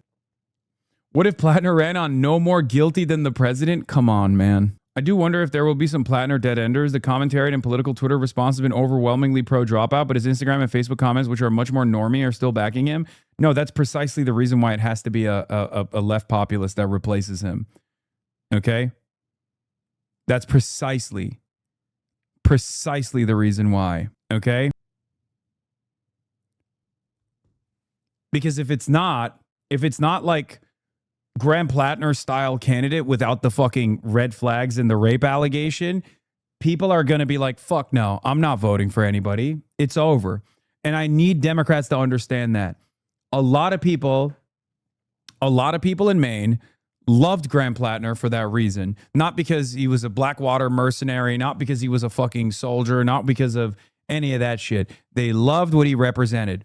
So you need to absolutely captivate the same populist energy, okay? And if you don't, if you think this is your opportunity, Democrats, to put forward Pills Mafia, Janet Mills, who is the fucking governor of the state, and she lost by insane margins to Graham Platner and had to drop out already in this primary. If you think that this is an opportunity to fucking slam in a cookie cutter neoliberal or even someone who is a moderately progressive candidate, you are wrong.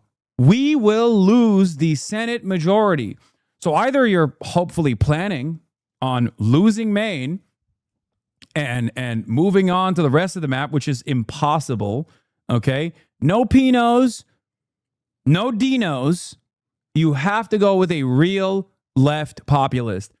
A real left populist, or we're going to fucking lose this race and we're going to lose the majority, okay? You got to have someone who is as anti-Israel as Platner is. You got to have someone who's pro-Medicare for all, Bernie back. That's why Troy Jackson seems like a perfect substitute, because here's the situation. This is not a they go low, we go lower type situation. No, it's not.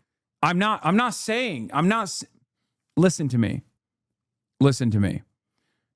The Senate majority is profoundly important, okay? It's profoundly important to make sure that there is some semblance, a crumb of accountability, a gumming up of the works of the Trump administration's bouldering towards fascism, okay?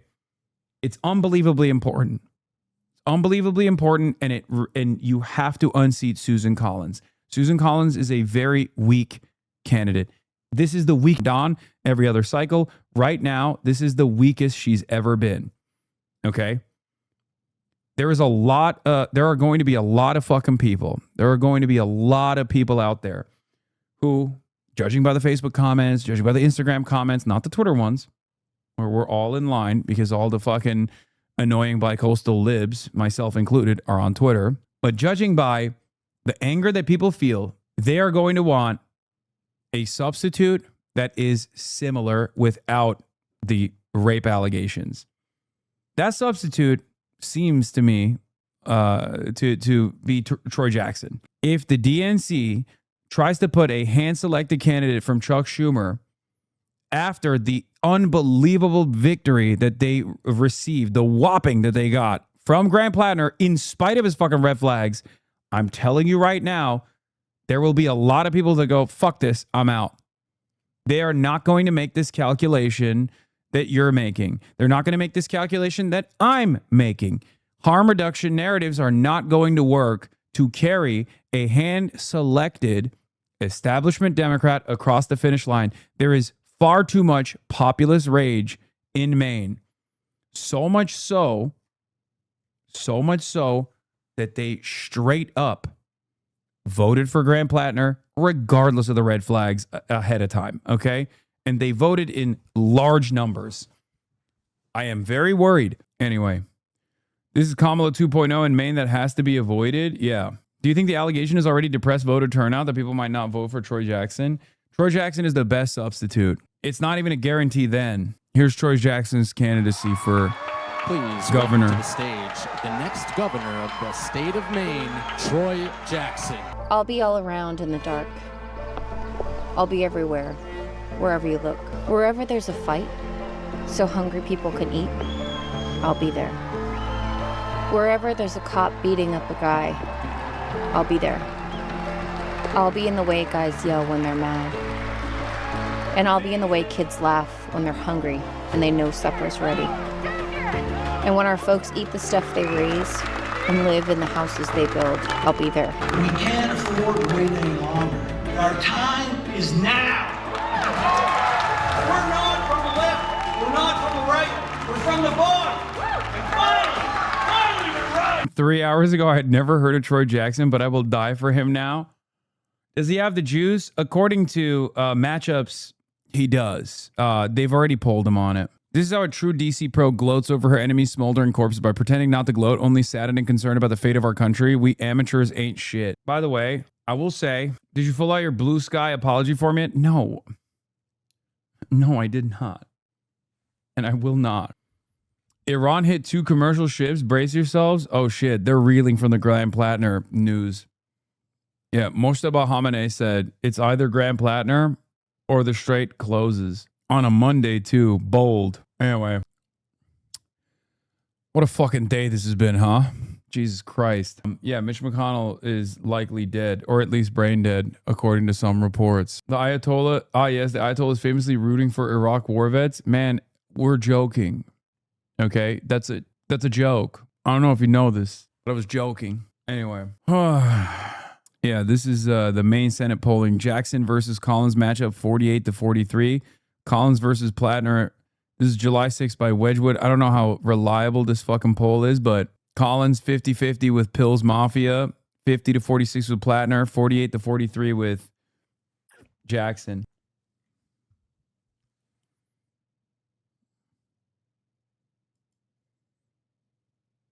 Hannah Pingree, the Democratic nominee for governor of Maine, alluded to Jackson earlier, saying Platner's replacement should carry the same progressive energy. Pingree could be a key ally for Jackson at the nominating convention.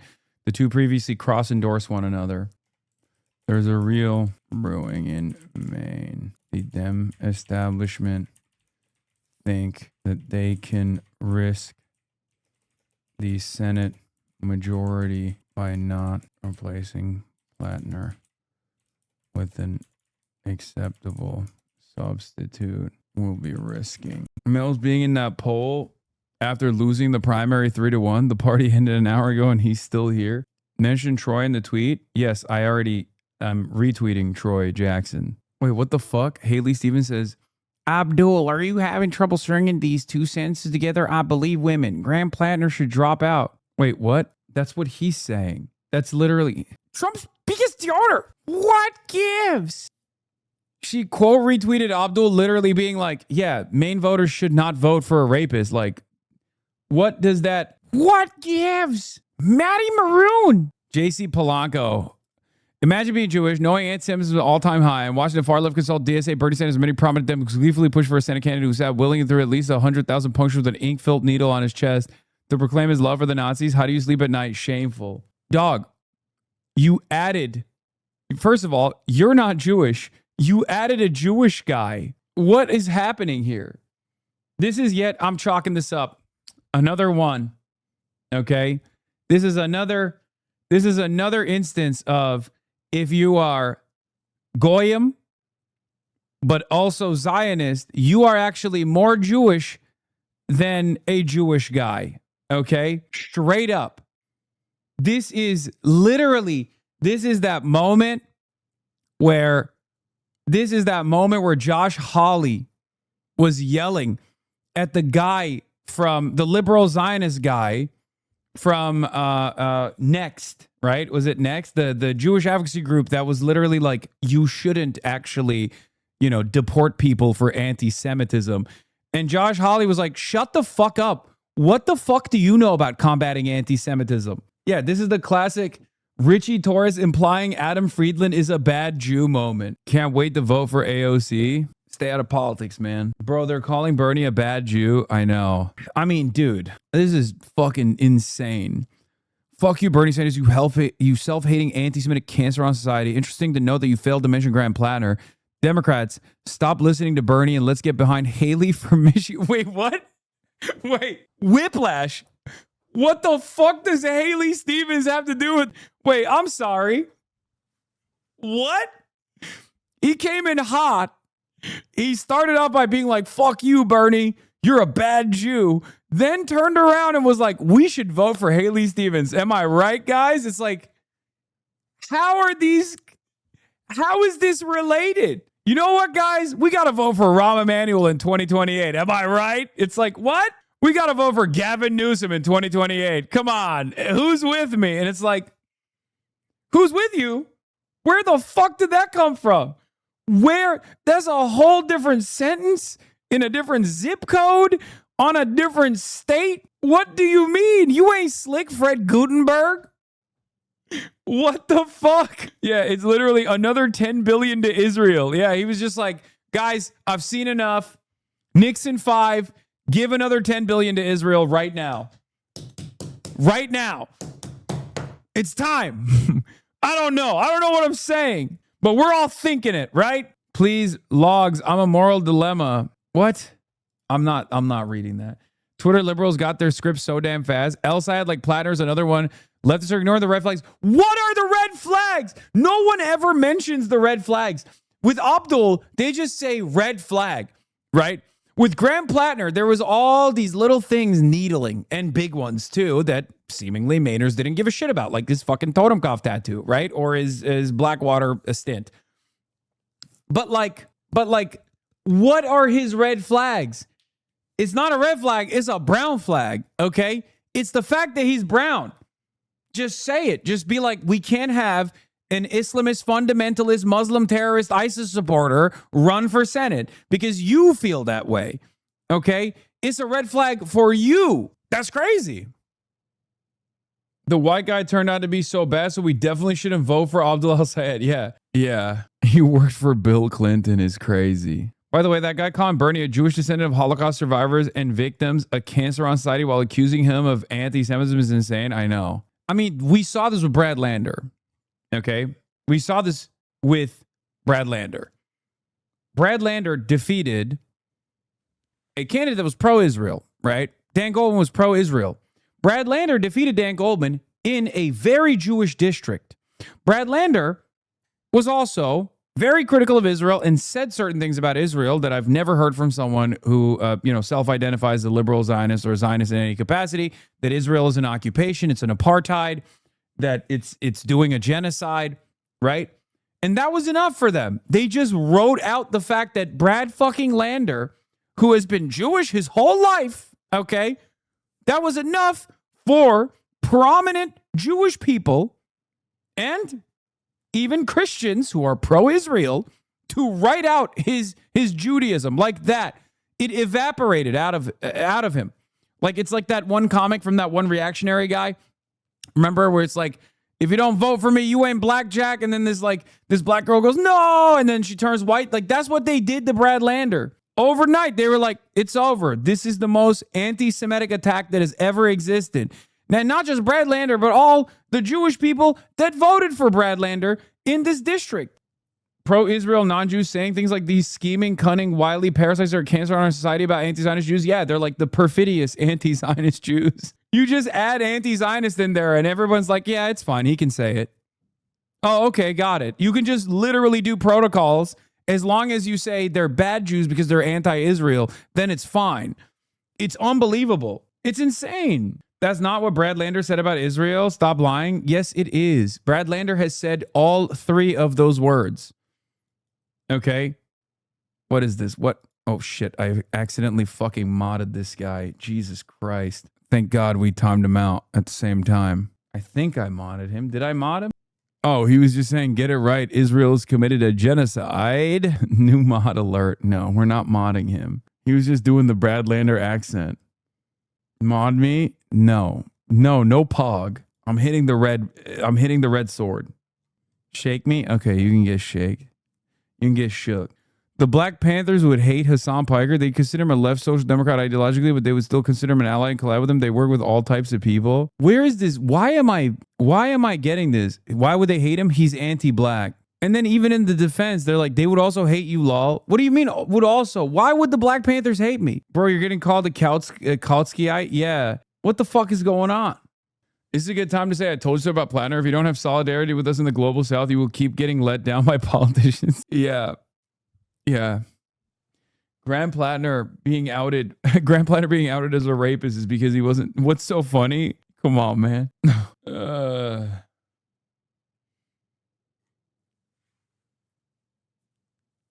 Is this a bit? No, it's not. It's real. This is a real take from people. It's just the truth. It speaks of his character to kill brown children in our neighborhoods. In other news, Larkin outperforms Moskowitz in his poll. This is terrible. Jared Moskowitz's poll shows the risk of running a pro-ICE, pro-Israel, pro-Doge corporate Democrat versus the GOP. Moskowitz's own poll has him +1 over Moratis. We're +9. He's 10, +10 over Singer. We're +12. Haven't you always been in the critical support camp? Yes. But those guys don't like it when I say critical. Those guys don't think I'm sufficient in my critical support for actual anti-imperialist causes. They feel like it's insufficient. And when I say critical support, or not even critical support necessarily, but just like telling you exactly how it is, who's better in the bourgeois democratic election, okay? Like who's better, Graham Platner or fucking Janet Mills or Graham Platner or Susan Collins? That's enough. That's enough for them to be like, you love him. You've loved him your whole life. You've said he's the best person that's ever run for office, which is true. I have said that. That's what I've said. And I've also said he's the president of the DSA. I do like Dara Liza and some other candidates you push for, but you were yelling at us for hours for attacking him. Yes, of course I was.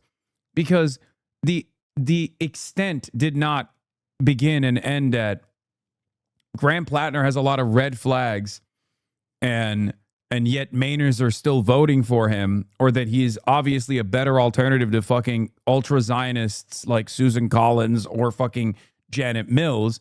It was, you like Graham Platner, you love Graham Platner, you want Graham Platner to be your dad, you want Graham Platner to be the president, you want Graham Platner to continue murdering children as he did every day, and he enjoys that. That's his favorite activity, okay? Now you're trying to pretend it didn't happen. I mean, there are long and tireless hours of this conversation, of these conversations that I've had, countless hours. Okay? I'm not pretending that it didn't happen. I'm owning what I said about Graham Platner. You just don't like it because you had only one attitude about this, which was he should drop out of the race, which happened to be Neera Tanden's position as well. You know? Whatever, dude. I still appreciate your commentary, but I hope you learned something from this. I know. I'm going to exclusively run Laroshite and ML candidates going forward. Thank you. My problem. That's my problem. Your ops are also his ops. Something is weird here. No, it doesn't matter. You have to declare war on the military for that chatter? Yes. They will sincerely advance that, and then they'll turn around and be like, oh, you're just exaggerating. You're strawmanning my position. It's like, no, there's plenty of people who have said, there were plenty of people who have said, like, if you're a veteran in any way, shape, or form, you're a fucking child killer. The allegations against Graham Platner are so disturbing to the point where Susan Collins will support him for Scottish justice. You were the first to call out his tattoo. People seem to forget that. It doesn't matter. Hey, Hasan, do you think this just proves to walk like a chud, think like a woke? Maybe if it looks like a chud, it's a chud, even if it thinks like a woke. What do you think? No. The major difference here is someone's experience in the military, for me, for my assessment, does not disqualify them. Depends on who they are as a person now. Okay? Someone doing rape, on the other hand, does disqualify them. Okay? That's it. Unless there were also credible allegations that he had conducted himself a certain way. Not like fucking him posturing on Reddit or whatever, like if there were any accusations of the sort of his service, his experience in service, just like the accusations that we've seen that are credible today of him doing a rape, that would be disqualifying. That's it. How would there be accusations that victims are as dead as a part of the military? I mean, it's a ridiculous question. I'm not talking about like the victims of imperialism that are going to rise from the dead. I'm talking about like, what's that famous case of the one guy who was like a fucking sniper and his own brigade literally had to call, and then Trump actually pardoned him? Not Chris Kyle, but Chris Kyle is another great example. Chris Kyle was considered a hero. I'm talking about Eddie Gallagher. Thank you. But Chris Kyle was seen as a hero, but many people knew the extent of his inhumanity in service. As a matter of fact, ironically enough, you know who also fucking called him out? Motherfucking Graham Platner. Probably not the best time to mention this. People will be mad at you. People will be mad you didn't any positive coverage of Platner at this point, and anger at a rapist almost getting power is valid, but hoisting all the blame onto you when you demonstrably kept him at arm's length is disingenuous. You didn't ban Platner skeptics or call them crazy. You banned troop exploders. Yes, I did ban a good deal of troop exploders, because that's, again, a position that I do not take, and I think it's fucking ridiculous. I disagree with it on moral grounds, and I also disagree with it in general. And you can't say that that makes me insufficient in my anti-imperialism or my critical support for anti-imperialist groups, especially considering that there is not a single other person in mainstream media that is unironically defending any kind of resistance movement. Any kind. Ronald Brownstein and Bloomberg take on Platner. The far left activists who recruited Platner were so determined to find a blue-collar outsider that by their own admission they performed only the most rudimentary due diligence on potential problems in the background.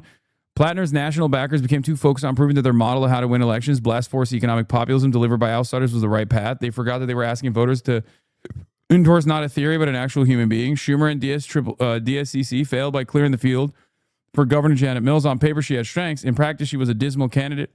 By propping up Mills, the Democratic establishment precluded the emergence of any organic alternative to Platner. Platner deserves plenty to blame, too, for repeatedly assuring supporters that no more damaging... It's weirdly a fucking good take from Ronald Brownstein. I mean, it's 100%. I mean, the far left activists who recruited Platner is a little bit aggressive, but yes, it's clear that there wasn't due diligence. I mean, what are we talking about? It was clear from the jump when the fucking Totenkopf tattoo came out. This is random, but I just saw it. This is Bernie's most recent post, and it was posted 5 minutes after Graham's response video was posted on Twitter. Do you think Bernie really loves Graham Platner or something? Like, what the fuck's going on? I mean, he saw a lot of Joe Biden and Graham Platner. He don't got internet. Not everyone has a racism PhD. I mean, first of all, you should have a racism PhD if you're vetting a candidate. It seems possible that background checks would not have cleared this. No, I'm not talking about that. I'm talking about the tattoo. That is a fucking blaring alarm. That's a crisis. It's not like he didn't post it. He posted it on his Instagram. Whether he thinks that wasn't a fucking Nazi tattoo or not doesn't matter. If I had seen a photo of him shirtless and someone were to come to me and be like, hey, can you look at this guy's Instagram profile? And I happen to scroll past it, I'd be like, what the fuck are you guys doing? The tattoo proved that they didn't do sufficient background. Bro, just have a nuanced opinion? Wait, what do you mean? On what? There's definitely levels to his history in the military, though, don't you think? I have two opinions on this. My own personal opinion and my opinion as an analyst, okay? If you are asking me my own personal opinion, I don't think across the board any veteran is irredeemable, if that's the question. But if the question is for tourists and Blackwater, yes, that is a glaringly obvious red flag, as I have brought up before. But if you're asking me my position as an analyst, as a commentator, as someone who understands the average American, or at least tries to understand the median voter's mindset, I have repeatedly explained to you over and over again that the troop exploder stuff is just like poison, regardless. Okay, it's completely unacceptable. But besides that, Most people don't give a shit that he was a machine gunner. Most people do not give a shit that he was even in Blackwater. And they proved that they didn't give a shit about that. It turns out they went beyond not giving a shit, even by my estimations, because I thought the Nazi tattoo would be, a fairly large red flag from the perspective of the average voter. They didn't care at all.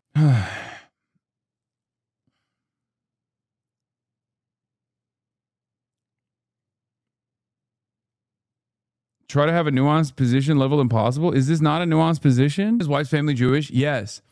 But again, what his wife's Jewish family saw when they saw the tattoo versus what a vetter would see when they saw the tattoo are two entirely different realities. The only point I'm making is that is such a whopping and alarming red flag. I'm actually shocked that he actually withstood that. Yeah, vetting wasn't the issue here. It's almost the opposite. Finding these kind of outsider candidates a deliberately high-risk pursuit because, as Dan Moraff told the Journal, they weren't raised in a vat to become elected officials. I agree, but vetting still was the issue here. I don't know why people don't see what I'm seeing or don't understand what I'm saying, okay? It doesn't matter if none of you guys knew. Clearly, there were plenty of people who didn't know what a Totenkopf tattoo is. I'm not one of those people, but the reason why I'm saying that is because the person who's supposed to be vetting this person is supposed to be that person, is supposed to be a guy who knows those things. That's it. That's my point. Would you support a former IDF gringo soldier that participated in the Gaza genocide to run for office in the U.S. as long as they had the same policies as Platner? Great question. No, because in order for them to have the same policies as Platner, they would have to be literally anti-Israel. And there is no guy who participated in the Gaza genocide that are anti-Israel, that say it's an occupation, that say it's an apartheid, that want to embargo Israel. Okay? That's insane. That's an absurd hypothetical. And that's the reason. But if he reformed, yeah, in fucking 25 years, maybe. In 25 years, perhaps, that would mean a lot of atonement, don't you think? Again, stupid question. Especially because I have had IDF veterans who are anti-Zionist on this fucking broadcast. I've interviewed them. I've relied on their work. Okay? Some of the most important. See, look, you're moving the goalpost. Okay? You're moving the fucking goalpost. You asked me a question about IDF veterans, and I'm going to give you an answer about IDF veterans.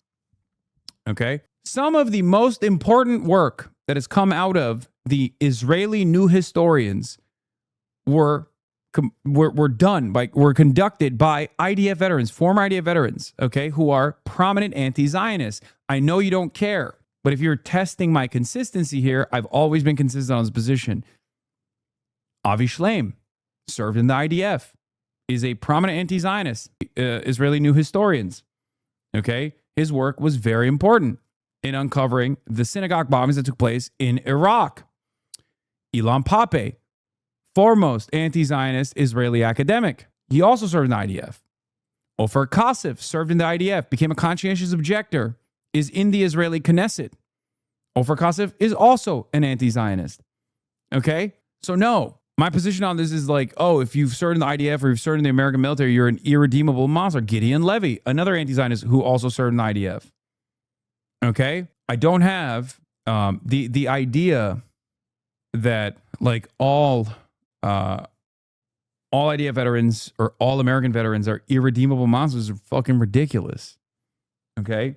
No one is irredeemable. So killing Palestinians is bad, but serving 4 tours and murdering Iraqis is fine. Okay. Now I am beginning to believe that a lot of you guys are actually not American because you can't grasp the English language, I think. Maybe you are not American after all. I used to believe that half of these people were from like Iowa. They were like Iowa Maoist third worlders LARPing. But now I sincerely believe that English might be your second language because you were refusing to hear the words that are coming out of my mouth. Okay? That's a whole different sentence that you just came up with. And then this is how we go down the spiral of Hasan defends Graham Platner for hours because the conversation does not stay with Graham Platner. It turns into, why don't you think all troops are baby exploiters and child murderers who are rapacious monsters that are bloodthirsty and irredeemable? Yes, on principle, I will never fucking have that attitude. There are plenty of veterans in this community and plenty of anti-war veterans in this community, anti-imperialist veterans in this community, and I welcome them here. And this is a place or they can feel safe. I don't give a shit if you turn around and say that's unacceptable. This is a consistently held, principled position that I've had from day one. Okay? I care not about what you have done. I care about how you atone for what you have done. Who you are now matters to me most. I love you, Hasan. I don't think all vets are evil, but this dude was us from the jump. I mean, yes, there was a lot of red flags. I agree. Number. What the fuck? DUI Bert? There's a Paul Pelosi Bert. There's a real truth here. As the left grows into power, it does have to shed the ragtag YOLO mentality that led to Platner, but this is a wild thing to say when the single most politically impactful scandal of the 21st century came from an establishment Dem and created Trump. Yes. Wait, Turby Durden? Chud Bert? That's Judge Jeanine Perot's husband? What happens with the Rays if he drops out and does Mills comes back? So if it's Pills Mafia to the bitter end, I think the Senate majority chances are completely fucked. There will be plenty of hanger-ons like Platner dead enders. There will probably be. I'm trying to get you guys to be comfortable with this, but if there isn't like an exchange of power, okay, if there isn't an exchange like a handoff from Platner, given the momentum that he had, our perspective on Platner aside, right? If there isn't an actual like exchange of power between Platner and whoever comes next, whoever can carry that fucking populist rage and that populist momentum, it's over. Okay?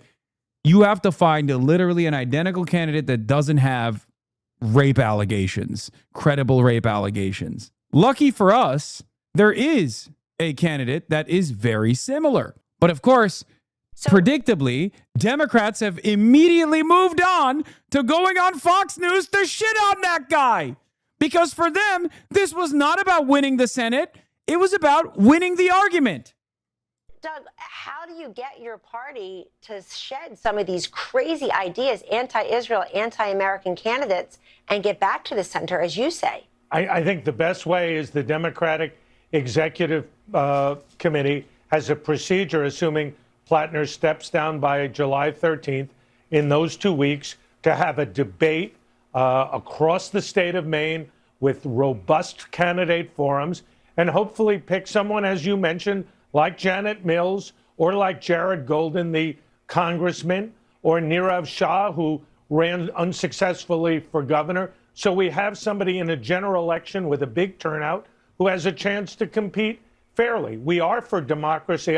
Yeah, and that candidate is the governor of the state that fucking lost to the guy with a totem-cough tattoo.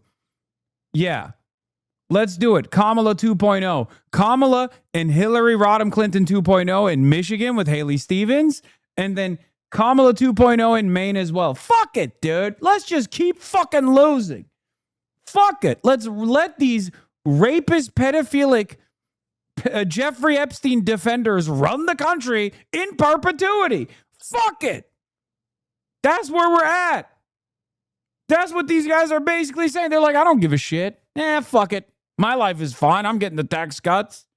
I'm white. I'm not going to get fucking deported. Who gives a shit if there's concentration camps? That's literally what they're saying. It's unbelievable. To your point. Certainly am. I'm against the socialists. And the best way to prove that moderate mainstream Democrats have a future is to nominate someone here, whether it be man or woman, and have them compete with a very strong candidate in Susan Collins. I'm for that. Hopefully your viewers and the electorate will embrace that. Do you think they're dumb enough to appoint Mills or a Mills acolyte? Yes. Yes. That's what they're fucking salivating over. They're going to use this opportunity to be like, Bernie sucks. He was wrong all the time. He's never been right. And that we can't let a left populist win this, take over the mantle from Platner. We have to run Kamala Harris in every seat, even though she just lost in all of the battleground states. Bernie has to say something crazy he hasn't already. Yeah, I don't know what's going on with Bernard. Look at this. I'm surprised he still gives a damn about anything, to be honest. They're explaining Bumble to him. Yeah, all I'm saying is, call me Taliban the way I ride that Toyota HasanAbi. Okay, you guys are already quick. We want Action Jackson. Can an economic populist win Maine's governor race? Too many Zohran Mamdani and Troy Jackson couldn't look more different. but both are a part of the same political project. The removal of class politics has caught fire in cities across America, and now it's time to set rural America ablaze. All right, people are saying it. Troy the Trojan Horse Jackson, it's time for the real Maine Senate candidate to rise from the fall of Platner. We will carry the flame. What tattoos does Troy have? I can't believe we're about to do Coconut Summer again, but for this guy. USA losing to Belgium as everyone expected. Yeah, it made the situation far worse that Donald Trump did the thing that he did, which, you know, annoyed the shit out of people. And on top of that, we fucking ended up losing.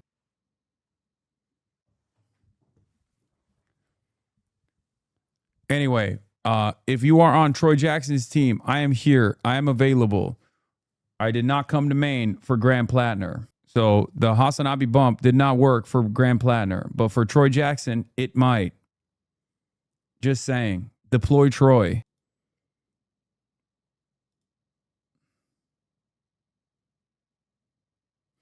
Troy was running on a pro-cop ticket in 2022. His heart doesn't seem to be all in it for queer rights. I'm kind of worried, man. HasanAbi, read this. Fair. Yeah, it seems that he was not exactly pro-LGBT, let's just say, when even Susan Collins was, which is worrisome. Belgium just scored again?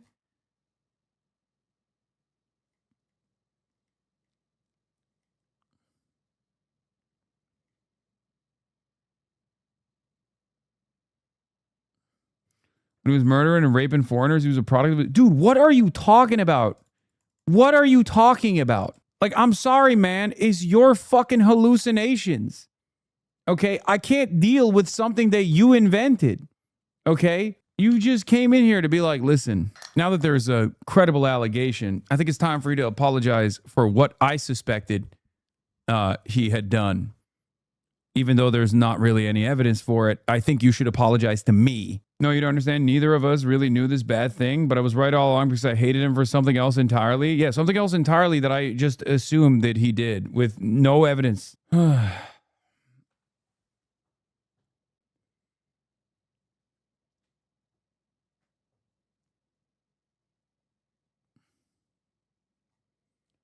Belgian fans are saying America 250 pounds. Oh no, they're pooping on us. They're farting on us. Yeah, here. Questionnaire. Why are you running for office? What can we expect you to accomplish by the end of your first term? I'm running for governor because the status quo isn't working. I'm tired of laws that aren't enforced. I'm tired of good bills that would help lower prescription costs, protect workers, stop spraying the harmful chemicals, and so much more get vetoed. I'm tired of folks being told to hold on, wait a little longer, or that now is not the right time. All thanks to the work of special interests, high price. Wait, is this just the Troy video? Jackson, thank you very much for coming and talking to us.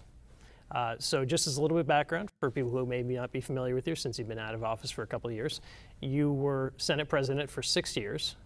You represented your hometown of Allagash and northernmost Maine in the House and the Senate for more than 20 years.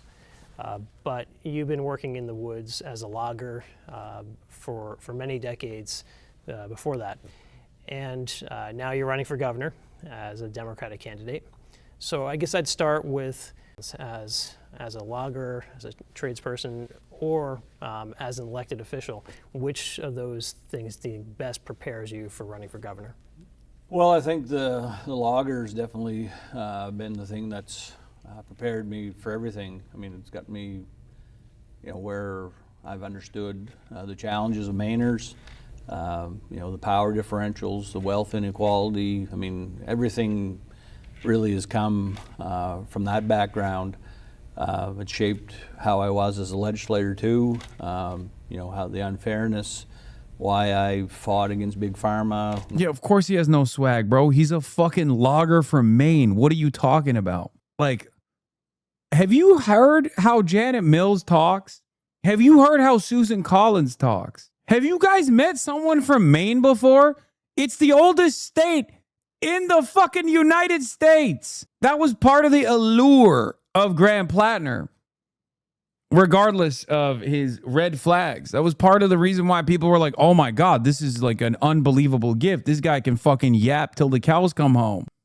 Why I fought against big landowners, why I've stood up for workers in the legislature, because I felt like, everyday people needed a voice, and that all came from You know, my logging background, even before I was a logger, you know, watching my dad be a logger. And what would you say your experience in Augusta, how has that prepared you or shaped how you're going to approach the job as governor? Well, I think the same thing. I mean, I don't think that even though I was in the legislature for 20 years and 6 as Senate President, sorry about that. That's fine. I think that everyday working class people don't, you know, they don't get the recognition that they should have. And I think that's why I'm running this race, is that I feel very strongly that working people need to have a governor that's in their corner. And in my time, and certainly I don't believe in my time before, at least from, you know, my parents and my grandparents, you know, they haven't had that. I want to be a governor that, you know, fights for everyday people across the state, and I'm going to be. And that's what my time as in the legislature has shown me, is that we haven't had. Also, one of the most underrated elements of the Graham Platner run was when we knew that he had trouble with alcohol, right? Self-admitted. And that motherfucker took a photo with Jack Cocherella straight up holding up a beer bottle. I couldn't believe it. Like, I was just like, that's not, I mean, if you remember, maybe some people saw me call it out on the broadcast, but I was like, that's not something smart to do. Like, just drinking in general should be out for you. Drinking at a campaign event should be a non-starter. It's the most unbelievable thing to pose with a drink when virtually every single one of your infractions or your red flags that we know of came from your drunk moments, like drunkenly getting a totem cough tattoo. Yeah, if you want to know something promising about Troy Jackson, he was one of the few rare Bernie super delegates in 2016. Yeah, no, he's been a Bernard brother. That as a governor, you know, I've had numerous bills that have been vetoed by, you know, actually the 3 governors I've served with, mostly the last 2, but you know, that were designed to help everyday working class people, and that's the one thing that I wasn't able to do, was able to sign those bills. I could pass most any bill I wanted, but I can't sign them, and that's what this race is about, is being a governor that's going to sign bills that's going to help everyday people. Yeah, I want to talk a lot about a few of those issues. So electricity prices have increased significantly in recent years. Some folks, especially Republicans, blame clean energy subsidies. Others say, no, it's more about the price of natural gas. What would your approach be to trying to lower electricity costs? Well, I do think that we could do more on both that. I mean, I think that we probably could have done incentives to people that wanted to do clean energy. We could have done tax incentives instead of putting it all on ratepayers like the net energy billing did. But I think going free is smart because we're, like right now, look at where we are with our fuel prices, our energy, you know, because of you know, what's going on in the Middle East. That is a problem, and that's always a problem every time we're at the whim of other countries. When you see something like that, and we've seen that in the past with Russia, whenever, you know, they went to war, natural gas prices would spike. And so having clean energy that's made here in Maine, I think is a good idea. And we can do that. We have a great opportunity with a bill that I sponsored with the versus transmission line. We have a lot of clean energy there. Other states wants that energy. I think the challenge that we have is, do we let the other states actually become a part of that ownership, or do we sell that energy to them? I believe we should be selling that energy to them, and Maine should be you know, a big part of the deal. I mean, the dealer instead of the supply. I mean, letting those states actually come in and be taking our power. That's a way that we actually could lower our energy costs here in Maine, is by selling that energy to Massachusetts, Rhode Island, Connecticut. And that's how we actually will get on top of these high energy prices. So a big issue, obviously, for a lot of folks is the price of health care. This is an issue I know you've worked on for years and years in the legislature. You sponsored a whole bunch of bills dealing with the price of prescription drugs. I know you support Medicare for all, as well as a public option. I guess on those two things, I mean, do you think that's a realistic possibility? And absent that, what could or would you do as governor to try to lower healthcare costs? Yeah, well, in healthcare, I mean, a lot of people see me as, big labor advocate, and I've talked about it, being working class person already here today, but, healthcare was probably one of the biggest reasons why I ran for the legislature. I didn't have healthcare as a logger. I saw a lot of people in my time that struggle with that, and now it's even worse. And I do feel very strongly about this. I mean, I feel like in this country we should have a Medicare for all system. And I feel like the state has to take this issue on head on, and I will. We pass bills on prescription drugs. It's about 50% of the cost here in Maine. Those are bills that, even though current governor vetoed these bills, I think we have to take Big Pharma on. You're seeing states like Colorado that's passed very. What do you think about this slogan? Troy Jackson, he'll do. Yes, there's no hype and aura moments with Troy Jackson. Okay? The guy was in the state Senate for 20 years, and he was the president for 6. Okay?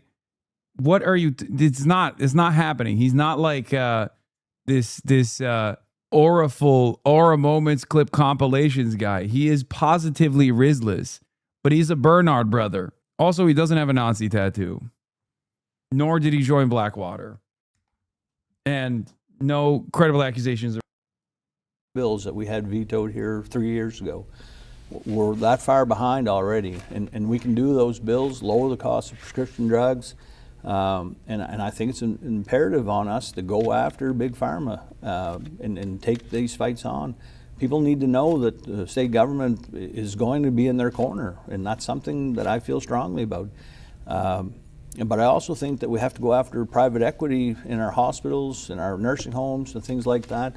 Healthcare is not, in my mind, a for-profit industry. It's something that we have to make sure our residents, our people, have and know is going to be there. And right now, across Maine, people do not know that. They're struggling to find it.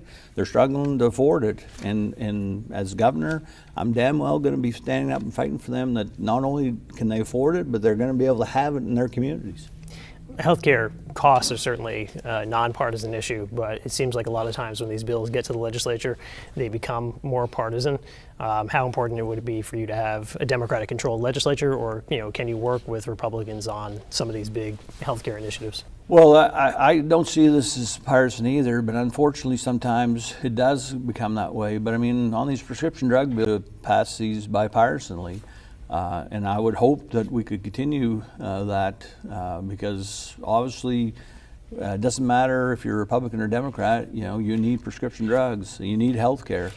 And I would, hope to continue to get support from both sides of the aisle on this, and I will certainly be talking to, both Republicans and Democrats about why this is important for their constituents across Maine. I mean, in Aroostook County, it's getting to be that, there's as many Republicans as Democrats in my old district, and they were still voting for me because they knew I was fighting for health care.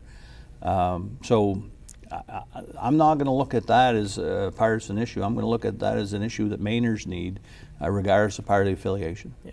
Since you touched on it seems like there's been a shift, especially in Aroostook County, but throughout rural Maine. Areas that used to be traditionally Democrat have now shifted Republican. Certainly you're seeing that in Aroostook County. I guess, what do you think the Democratic Party can and should be doing to really go after these rural areas of Maine to rebuild your support there?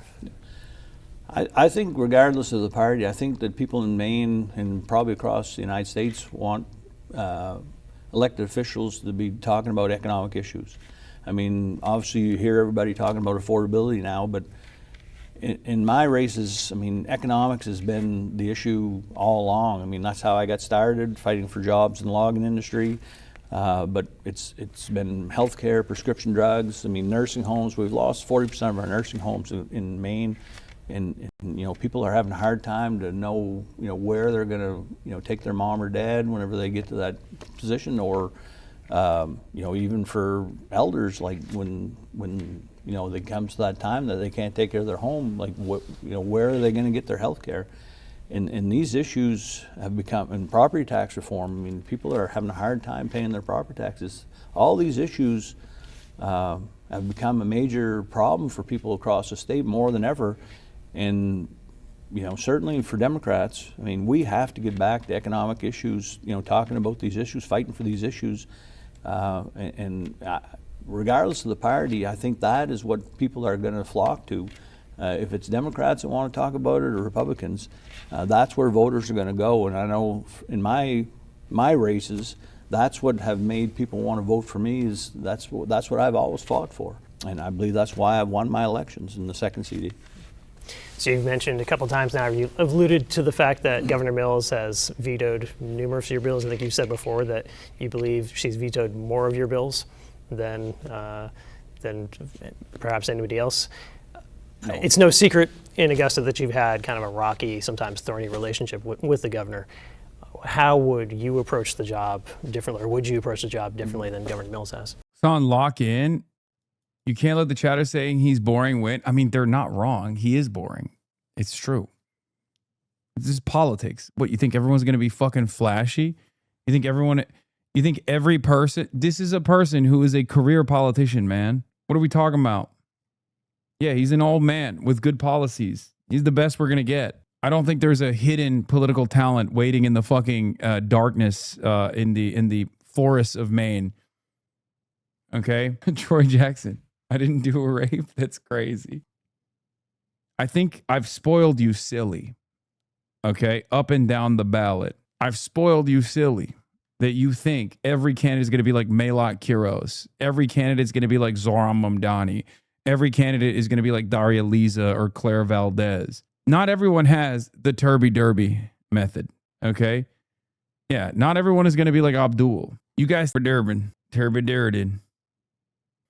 Troy Jackson, I'm a lumber guy. Well, I mean, I'll say that, Governor Mills obviously is extremely intelligent person, has done a lot of great things. But I just have a different approach to leadership. I mean, I just think that I'm not a top-down approach person. I mean, I believe in bringing people in, listening to their ideas, and not being afraid of being wrong. I have strengths. I know what my strengths are, but I also know that I have weaknesses, and I'm okay with that. I really don't have a problem,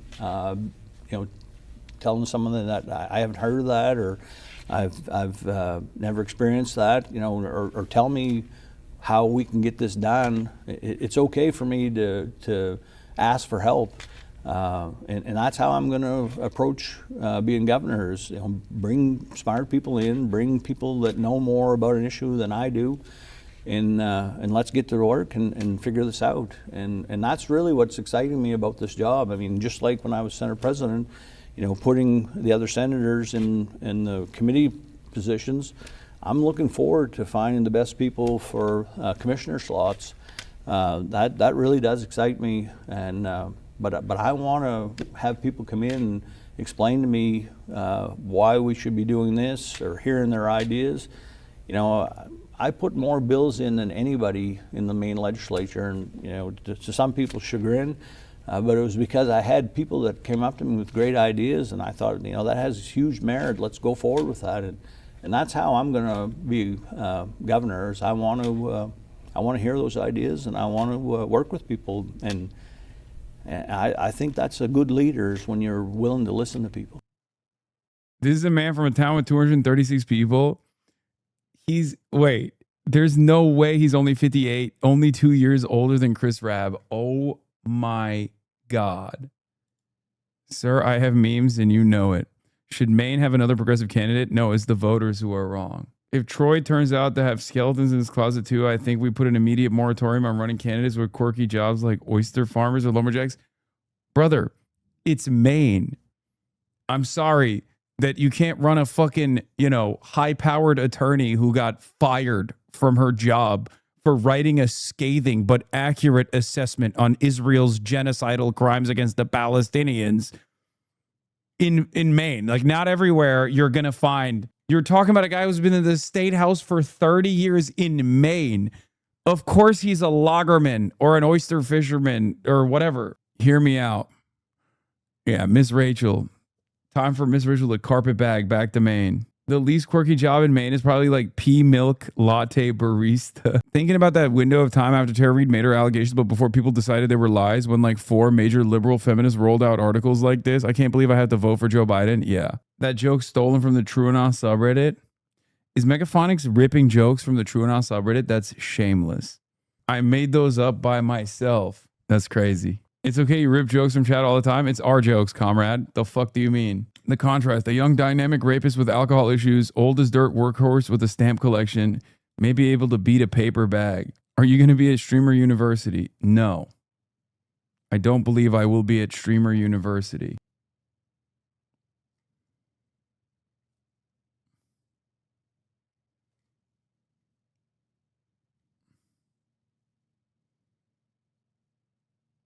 To give you an idea of Maine, this is a place that has about 142 lobsters for every single person.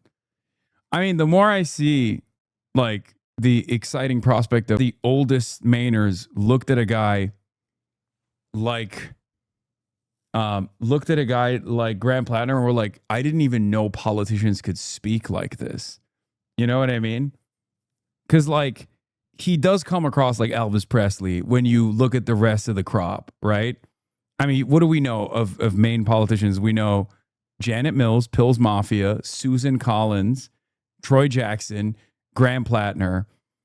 Like, if you're just looking at it from the outside, I mean, that's like Andy Bashar would be the most charismatic person that has ever run for office in a state like Maine. People would be like, that's not allowed. Angus King, the sexual dynamo, and Stephen King, they would look at a guy like Andy Bashar and be like, can he say that? Can he actually say those things? Like, I don't know. Is that allowed? Platner is only 6 years old, isn't he? By the way, same age as Abdul. That's rough. 41. Evil really does age you? No, I mean, he's pretty young. He looks pretty young. Come on. You can't be saying that while we're watching a Troy Jackson video compilation. Yeah, Troy Jackson, also like Chris Rabb, does capoeira, is what I've heard.